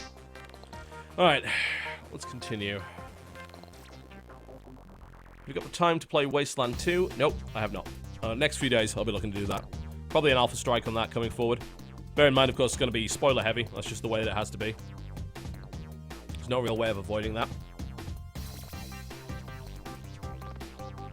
Is there any chance we might be seeing Adam Sessler on a future podcast? That's really up to Adam. If he's got the time, he's a busy man. Very busy man. Does he have 3 hours of his time to go on someone else's show? Maybe not. But obviously I would love to do that if possible. That would be great. He is a fantastic individual. But I wonder if anyone will get a word in edgeways if that happens. You mentioned that you have to pick one out of every 10 or 20 games to review. We've seen you review both the good and bad games, so how do you decide on which games to provide reviews for? Is it based on whether or not it needs a review, whether the games that developers are new, etc.? It's just personal whimsy. Like, there's no criteria, really. I'll often avoid puzzle platformers. I'll like do a token one every once in a while, particularly if it looks really interesting. But it's stuff that I can assess in a decent amount of time. Like, I don't do grand strategy because I don't have the time. Investing 20 hours in a grand strategy to get an opinion versus investing maybe 2 hours in an indie game to get an opinion, it's just business. You just gotta be careful with that. Obviously, AAAs take priority because they get higher views. But aside from that, I'll look for something that is interesting in some way. Even if maybe it's not very good, I'll still look at it anyway. Like Marvel Puzzle Quest, I'm interested in because it's Puzzle Quest. Let's try and break down my opinions from the last, like, 10 WTFs, and let's see why I did these videos. I'm just going to jump over to my account here. Let's see. Okay. WTFs. Okay, here's the reasons why. So, Marvel Puzzle Quest, done because I like Puzzle Quest, and a lot of people like Puzzle Quest, and it's the latest iteration in that franchise. Is it going to be the game that finally gets it back to being really, really good? Yeah? That's why. That's what's in my mind when I go into that game. Race the Sun. Why did I do that? Because, frankly, it kind of deserved the exposure. I got their code ages ago, it finally came out on Steam, and I've been meaning to do it for the longest time, and now I've finally done it. So there's Race the Sun. Nimble Quest. I did this because I already played it on an iPad, which means that it was going to take less time to do a video on, and I already knew the game was pretty good. So it's like, oh, I can crack this out in a fairly short period of time. Speedball 2 HD. I did that because Speedball 2 was one of my favorite games as a kid, and I was looking to see whether or not they improved on it, and I was highly disappointed. We had a bunch of people bitching about that one, saying, why'd you do that? Why did you just do a good game? Speedball 2 was a good game, a very good game. It was one of my favorite games of my childhood, so that dictates an awful lot, you know. It's like if they did something with Deus Ex, like I'd jump on that immediately, obviously, because it's one of my favorites. Elder Sign Omens. I did this because I haven't done too much board and card on the channel lately. Again, I'd already played it on iPad, so I had an idea of how it was going to turn out. And I wanted to see if the PC port was any good, and I also wanted to have an opportunity to explain a board and card game to the audience, because I don't often get to do that. Assassin's Creed 4 Black Flag, because it's Assassin's Creed 4 Black Flag. You don't need any reason for that. Blood Knights, because it looked very interesting from the outset, and it was a bit of an action RPG, which is a genre I do quite enjoy and a lot of PC gamers enjoy, so I wanted to see if it was any good. Turns out it wasn't. Yeah, that does not mean that I don't do a video on it. If I've invested hours into playing this game, I'm going to do a video on it, because you don't just abandon that. Yeah? It's a complete waste of time. It's a really, really bad idea from a business standpoint. 6, 7, 8, 9. Adventure Park. I played it because I wanted to know if we finally had a good theme park clone. We didn't. Risk of Rain. Played it because I'd heard a lot of good things from Northern Lion about it, and I wanted to experiment with it. And I liked it a lot. And then Bioshock Burial at Sea, Episode 1. Yeah. Which is actually really bad. I've done like 10 WTFs in a month. That's way lower than usual. But I was away for the vast majority of this, so it's to be expected. Yeah, Bioshock Burial at Sea because, hey, I didn't like Bioshock Infinite, and I wanted to see if the DLC was any better. And it kind of was in some ways, but not so great in others. There you go. There's the explanations for the last 10 WTFs. That's how my thought process worked. It's different for each one. Okay. Let us see what else we've got.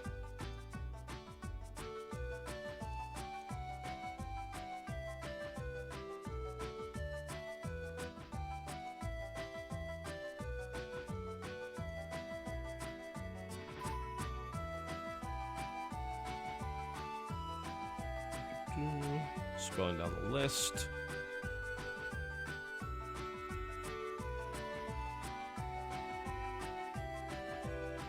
There we go. What's your opinion on the seeming unending train of money Star Citizen is getting? People really dig the concept. They want a AAA space game, and one of those does not exist.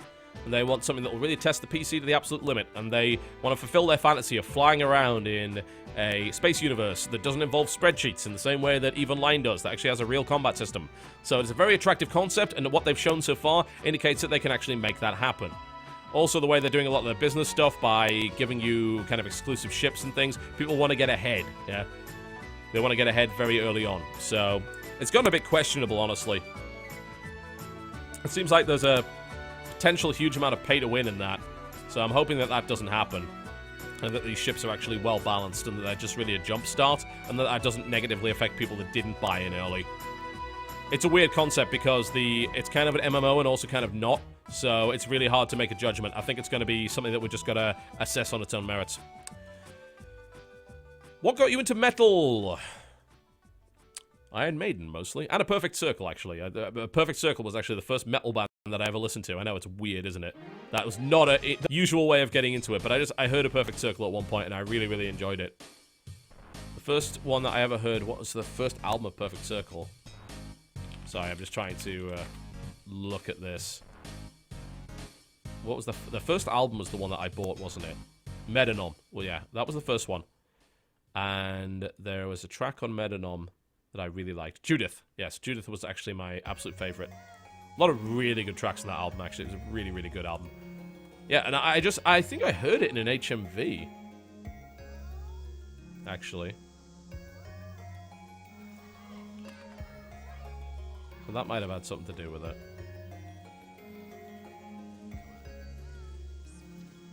Okay. Let's move on.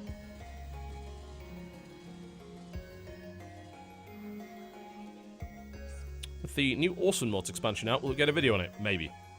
I don't like to promise videos, because if it doesn't happen, then you get disappointed.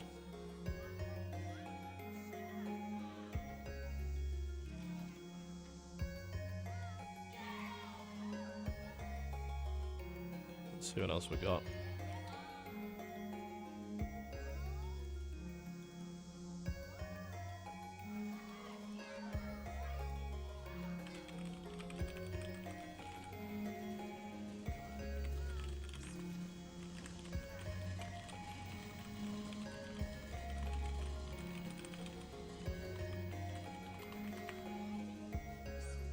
Okay. Do you think there is still audience for arena shooters? Since Epic has stated they have no intention to continue with UT, that's actually not true. Funnily enough, Cliff Bleszinski over the last couple of days said that he wants to get back into making games and he wants to make an arena shooter.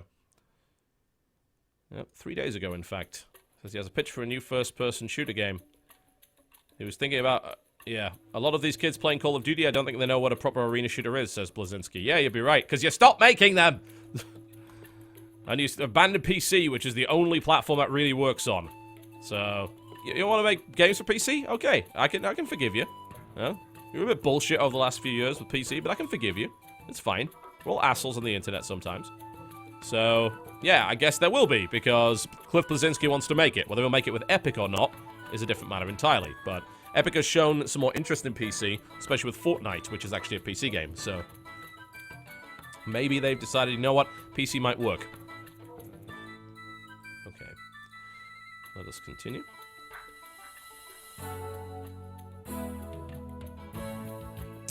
What made you decide to start your own Starcraft team?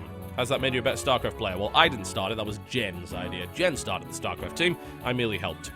She started it because we sponsored Crank to come over for an MLG. He did really well, and people were... let's just say that there was a couple of organizations that were trying to sign Crank, and Crank didn't, like, speak any English at that point, so they're really kind of trying to fast-talk him, which was really pretty sucky, and we heard a lot from Crank. We obviously had the translator there with us, and he told us a lot about the conditions over there for any player that really isn't part of a big Kesper team or whatever, and we were really shocked by that. And we wanted to try and make that a bit better. So, in our own small way, that was what Axiom was all about. So that's why Jen started it, that's why I supported it, and that's why I now run it. Simple as that. Has it made me better at StarCraft? Hell no. No, I don't get coaching from them or anything like that, so... there we go. Alright. Let's see what else we got.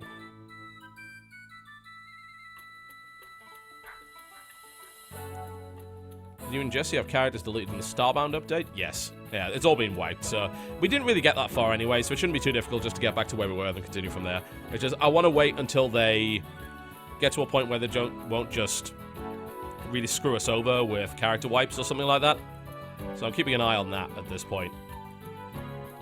Just making sure that doesn't happen. I think there's been a recent wipe, so maybe we can do some over the next few days without losing progress again. We'll see how it goes. Are you into sports? No. No, I'm not. I don't watch sports at all. Ever. Not my thing. Simple answer to that question. Comments on Slowbeef's video game therapist and the attendant controversy he's commenting on. Oh, Jesus. Always with this feminism stuff and nonsense like that. It's not even feminism stuff necessarily. It's just like, for some reason, there's a group of gamers that get really, really upset whenever women are mentioned. It's like, it's very odd. Don't really guess what's going on with that. Like, could we perhaps accept the character designs of the last 30 years have actually been pretty shitty for the most part? And they're still making games that have really shitty character designs? But, I mean, the controversy, it's just silly. Like, and I think that was like the point of that video. That's what a lot of people didn't get. Like, the whole point of that video was not to say that one side is silly. It was like, look at how dumb these people are being about video games. That's the whole point of the video. And you're fucking right. People are up in arms over some community manager doing something or saying something that was interpreted as radical feminism or something along those lines. Jesus. I not got time for that shit. I don't. I got more important things to do than deal with that. Like, his video was spot on. Like, all it did was poke fun at the bullshit. That was it. And needless to say, the people who were like, oh, this is super serious, guys, honestly, didn't get it. Fuck it. I'd rather talk about something a bit more important. I've gone on record to just say, look, I don't have a problem with skimpy female character designs as long as there's a fucking choice. And more often than not, there isn't. Yeah? They have their place. They have their place. I'm sorry, is it wrong for a male to want to ogle a pretty female character in the same way is it wrong for a female to ogle a pretty male character? The problem, I suppose, that we have right now is that we don't have that many pretty male characters, you know? Like, the stereotypical sort of male protagonist is not necessarily a pretty boy, and it's not necessarily created in the way that you would expect a female to like. But it's just such a fucking quagmire. You don't want to go anywhere near this subject because it's poison on both sides. There's so-called MRAs that are really, really angry about it. I think, if I recall correctly, I posted I think it was the Dragon's Crown video I posted. It ended up in both r/girl gamers and r/men's rights. You can imagine how that went down. And r/men's rights got really mad that I went to r/girl gamers and kind of extrapolated on my point of view because maybe I didn't explain it that well. And then some fucking SRS guys like, he's mansplaining. It's like, you made up words. Congratulations. You know who else makes up words? Babies. Babies and toddlers make up words. No, use real words. Explain yourself in a way that is not hyper-aggressive all the time and constantly derogatory. It's so silly. We just need better character design in general. That's the way to solve all of this shit. Make characters that like real people. They're not just these one-dimensional pieces of eye candy. That's both the male and the female side of it. But yes, there is a bigger problem on the female side of it. I think it's abundantly clear. You don't have to give up your artistic vision because I don't believe you had an artistic vision to begin with when you designed a lot of this shit. You know, it's a very cynical view, but I think a lot of these characters are designed because they are supposed to appeal to teenagers. That is not a way to be an artist, yeah? That is not a way to create a meaningful character. Good characters resonate with everybody. That's a fact. Make good characters and you won't have this problem. Ugh. The funny thing is, I'm not even that invested in this. I'm annoyed by the shit that goes on surrounding it. That's the real problem I've got with it. It's impossible to talk about it without getting attacked from both sides. Let's continue, shall we?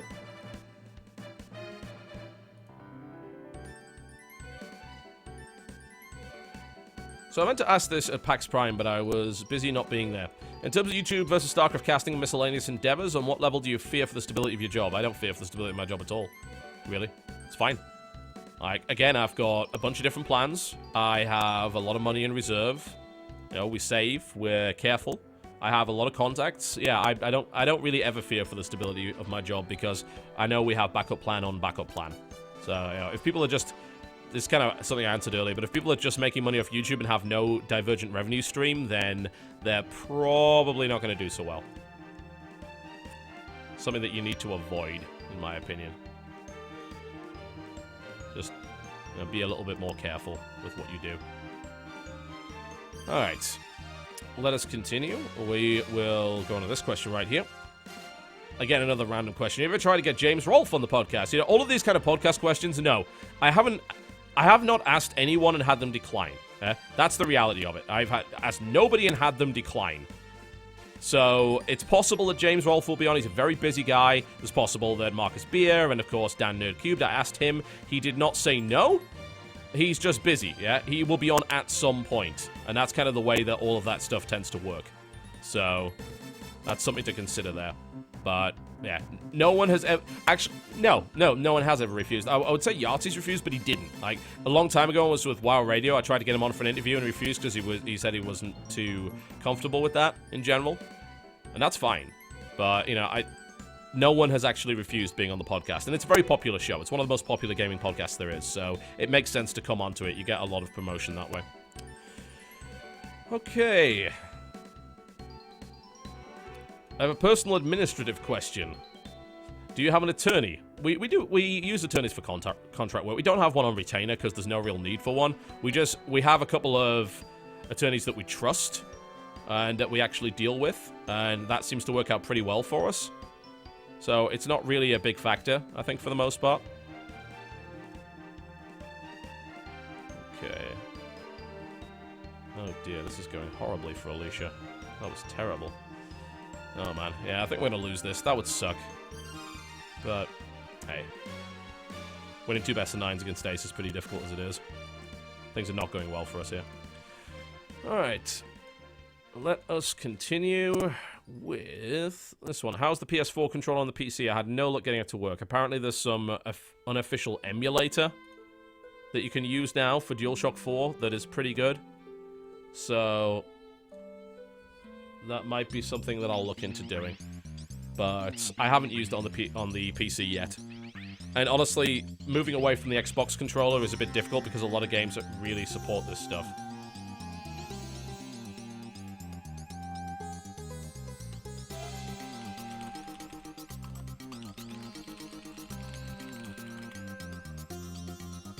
Okay, let's continue. What big changes and overhauls would you like to see with Steam and Origin?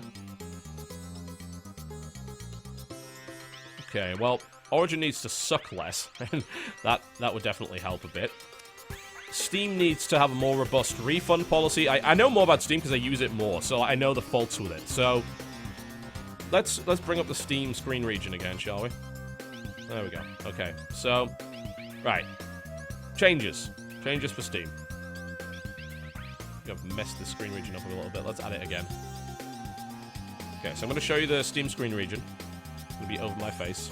This is what I want changed. Right, this black stuff, this black space, get rid of it. We don't need this. People run in 1080p. There was no reason to have this black space. It's a complete waste of time. This stuff should be movable and deletable. I don't want to know about any of this shit that's irrelevant. I don't want to know about this, or this, or this, or this, or this. I want to be able to close all this stuff. This is a waste of space on my client. Huge waste of space. So that can go to hell. This needs to be longer. This needs to be all the way over here so that I can actually see stuff like release dates and genres. Like, this shit gets cut off for no reason because of all of these big icons that they inexplicably dump here instead of in the space. Like, they could put it here or anywhere else for that matter. This is not very well designed.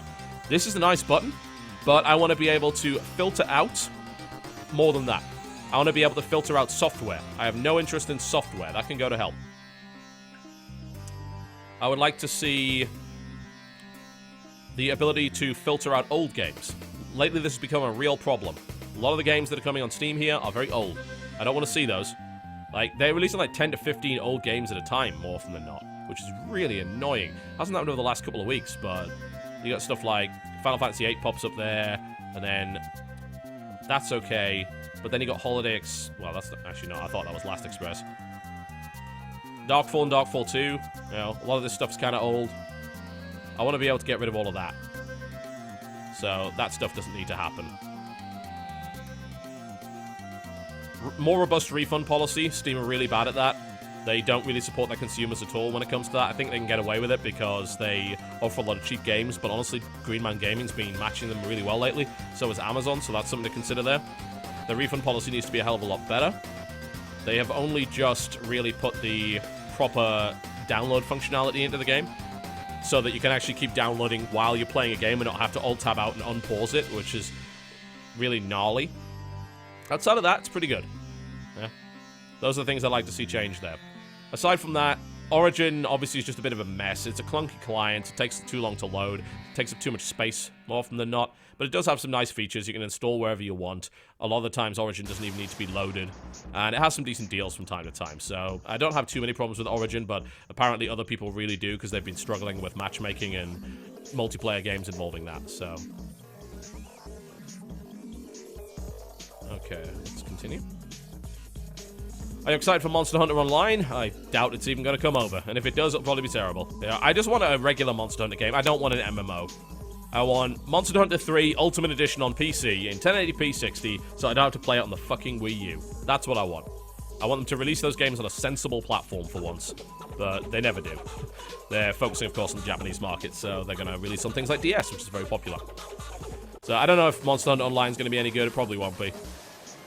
I faintly remember you talking about your strict daily planning. I recently had some problems getting stuff done. Any advice on that? Force yourself. Force yourself. There's no other way. No other way. Stick to a schedule. You'll feel good if you actually beat that schedule.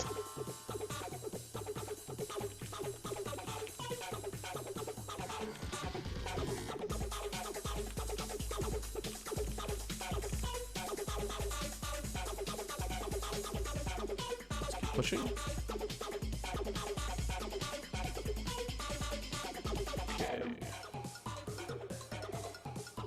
Do you think there's a chance that the Elder Scrolls series will ever move away from the dumbed-down style of Skyrim and Oblivion? I don't know, maybe. It might. The thing is that, you know, Elder Scrolls has never been particularly smart to begin with. I'm not sure why people think otherwise. It's always been about creating a really big world and having a terrible fucking combat system and no questing depth. And that's the problem with when you make a huge open-world RPG like that. You won't necessarily... You can't have the focus, I suppose, even with a large team. So, will it get more complex? I mean, it might, but honestly, if it keeps being on console, there's only so much you can really do there. Maybe they can move a lot of the commands to the Kinect voice, but then again, what do you do on the PS4 with it is... I don't know. I say, I've never been the world's biggest fan of the Elder Scrolls stuff, but I did put a huge amount of time into Oblivion. But Skyrim just never got me. And what I played of it was like, well, this is the same game. And the questing's kind of boring, so never mind. Is there even an incentive for them to move away from that style? Obviously works for them. Keep making games like that. They're going to keep making games like that, you know. People rewarded them for Skyrim. I don't think it was all that good. It was an amazing world, but obviously depth of a paddling pool. Why would you add more depth if people keep buying it? What's the point? Don't screw with a good thing. Have you tried SteamOS? No. And there's no way I'm going to do that until they really improve it, because apparently you don't want to fuck with SteamOS until you absolutely know what you're doing. It's not easy right now, so that'll wait till like mid-2014. Is there a mechanic you would like to see to Hearthstone? Any hero type you'd like to see added to it? Well, you know,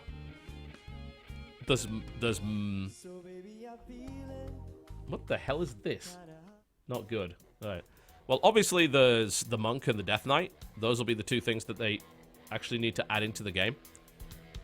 Aside from that, mechanics-wise, just more in general.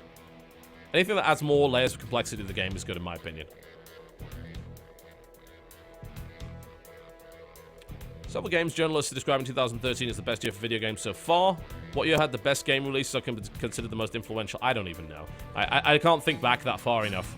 But it wasn't this year, and I'm quite surprised that people believe otherwise. We are seeing kind of the Twilight games for PS3 and Xbox, so we do get some really good quality stuff like GTA and like Last of Us, but it wasn't the kind of thing that I want. You know, I'm a PC gamer. I'm above, or indeed beyond, 720p 30. Yeah, I don't care anymore about that. So I'm afraid I can't really answer that question all that well.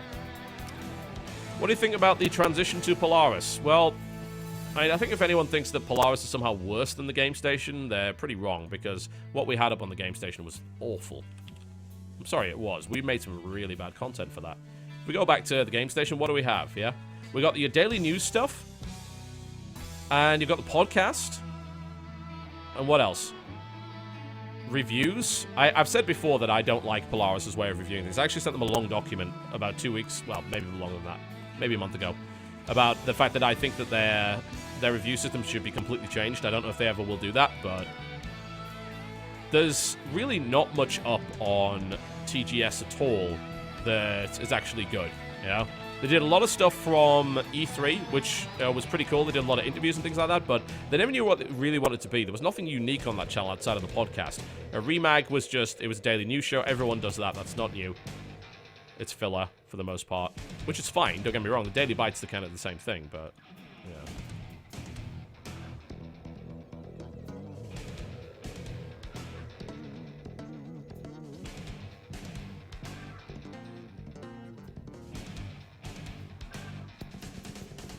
Sorry, I'm just going to take a quick break, by the way. I'll be right back.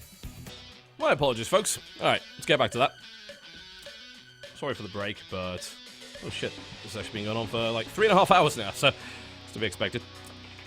Let's try and get through the rest of these questions, then we can wrap it up. So, yeah, as I was saying, like, the TGS content was really pretty poor. They tried a bunch of stuff that didn't really work out so well, and as a result, I think that the transition to Polaris was good because it gave us a chance to have a clean slate and start again. I don't necessarily think that everything Polaris has done is good, but I think that in general, we've kind of hit more than we've missed with a lot of that content. I say we, I have nothing to do with it whatsoever, but if I look at the other stuff, like, things like the holodeck, I think is a really good idea to promote with the channels. Like having those little animated series, doing the rumble zones, and overall, I just think that there's generally more strong content on that channel now, and there's a lot more that we could do with that. So I'm pretty happy with the way that things are going, but there's a lot of work that Polaris still needs to do. Every now and again, they do something that I just consider just ridiculous and silly that doesn't really make a lot of sense. So it's like they just need to figure out how to be unique and how to produce high-quality content. And I think that does happen. They can do it.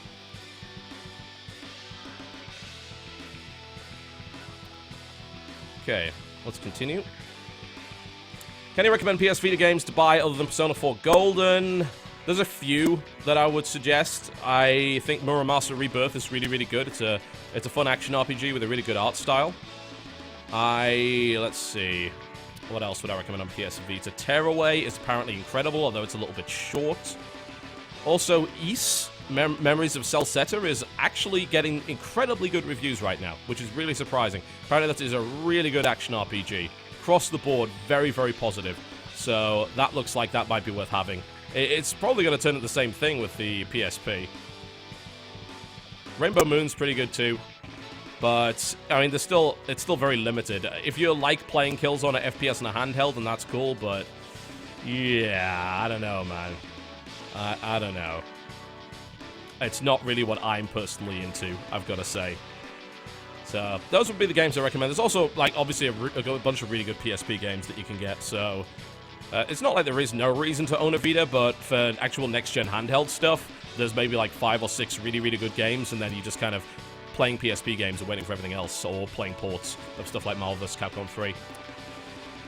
Which is pretty good. I mean, it's a really good port, but the controls don't really lend themselves too well to that. Too small, too fiddly. Okay, let's keep going.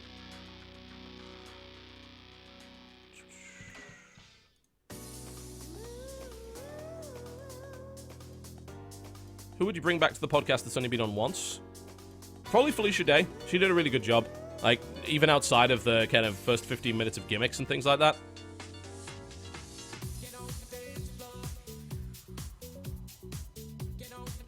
Outside of that, yeah. None kind of spring to mind. You know, we've had some really good shows. I know we've had people come back, so, you know, I would have said JonTron, but we've had him back as well, so probably Felicia, and obviously I'd bring back Jim Sterling and Matt Lees in a heartbeat, but they've just been on recently, so it's not like we've deliberately not invited them back. Just to bear in mind. Okay, why did you take down that WTF video yesterday? Because people complained, and it was a case of I had an error with my DxTory where it reconfigured what it was grabbing sound from, and it meant that the game had no sound. And if that was only it, maybe I'd have left it up, but there was a couple of mistakes that I made in that video that I didn't notice, and a couple of other people did, so I took it down. Because I intend to try and remake it today. So it should hopefully be out by Monday, but I'm not promising anything. Yeah, I mean, there's situations where it's okay for a mistake to happen and still put the video up, because you gotta bear in mind that was like my day's work. So just saying, oh, you can't put that video up, it's like, oh, right, so basically my day's work was meaningless. But it does happen. It does happen. So yeah, that's why I took it down. I don't think... the reaction wasn't good, so I decided, you know what? I don't know if people will accept it. Every now and again, I'll know if a video's bad, you know? But in that case, I thought the video was good, but I made some mistakes that I didn't notice, and the general reaction just wasn't very good at all. So, yeah, that's that.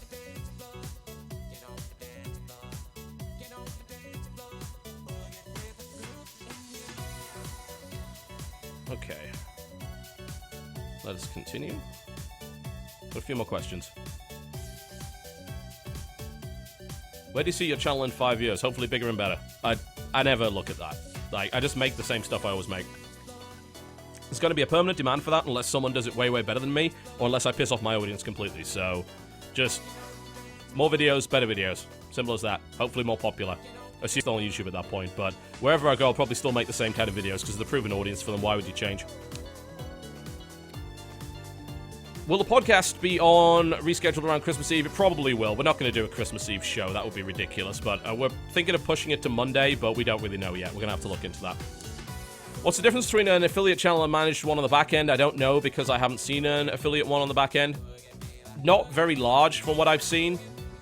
The thing is that you've got that monetization review stuff that's going to be popping up for affiliates and doesn't pop up for managed. I think that's really the only difference. Everyone else now gets to see all of their statistics in the way that only certain networks were able to do before that. So that's pretty good, I suppose. Not much of a compensation, but... Have you played Wild Arms or you just like the music? I just like the music. I've never played a Wild Arms game. So that's that. What game are you most looking forward to in 2014? Assuming Star Citizen comes out, probably that. Outside of that, I don't really know. I haven't really been keeping track, you know? I got to the point where I just don't hype myself up for games anymore because they're all far too disappointing. So I don't even bother with that. I'm kind of looking forward to Infamous, though, I've got to say. I loved Infamous 1 and 2, so a next-gen Infamous is hopefully going to be very exciting. So we'll see how that goes. Hopefully they get 60 FPS out of that, but somehow I doubt it. Looking at the fidelity on that, they're probably going 1080p 30 with it, which is not so much fun. Okay...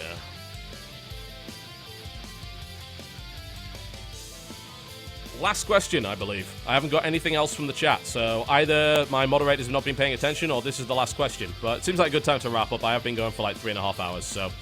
Did you expect that you'd be this popular as a YouTuber? Well, no, obviously. I don't think anyone really does, and I feel if you get into YouTube expecting to be popular, then you're doing it wrong. Confidence is one thing, but the BS that's coming from people that just say, yeah, I'm going to get in YouTube and get really famous. Well... No, people get famous in lucky ways, yeah? It's about, obviously you work hard, but lots of people work hard and never make it, yeah?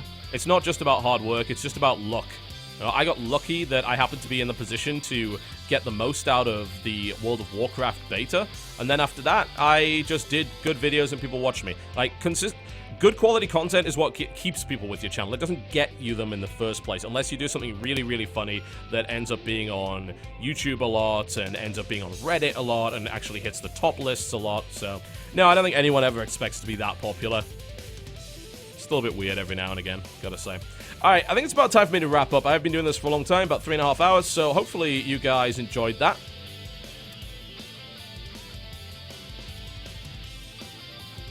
I've got no more questions from the moderator, so now might be...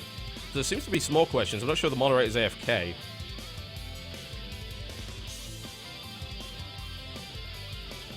That's a possibility. Oh, it's the last real question that hasn't already been answered. Okay. A lot of this other stuff's kind of weird and not actually questions at all. It's like opinion on regional pricing. It's like, does anyone actually like regional pricing? It's a lot of stuff that I've covered before in Concept Bash and things like that. So, that seems like a good time to wrap up. Again, thank you very much, guys, for sticking through this whole, like, 3.5 hour nonsense. Obviously, this has been split up on YouTube because, well, maybe it has. I don't know. Maybe we decided to just upload it all at once. We'll see what happens. Thank you very much for watching, and again, I very much appreciate your support, guys. And I will see you in the next Q&A, which will no doubt be in the new year. Hopefully you have a fantastic Christmas. And I better get back to real work, I suppose. Good night.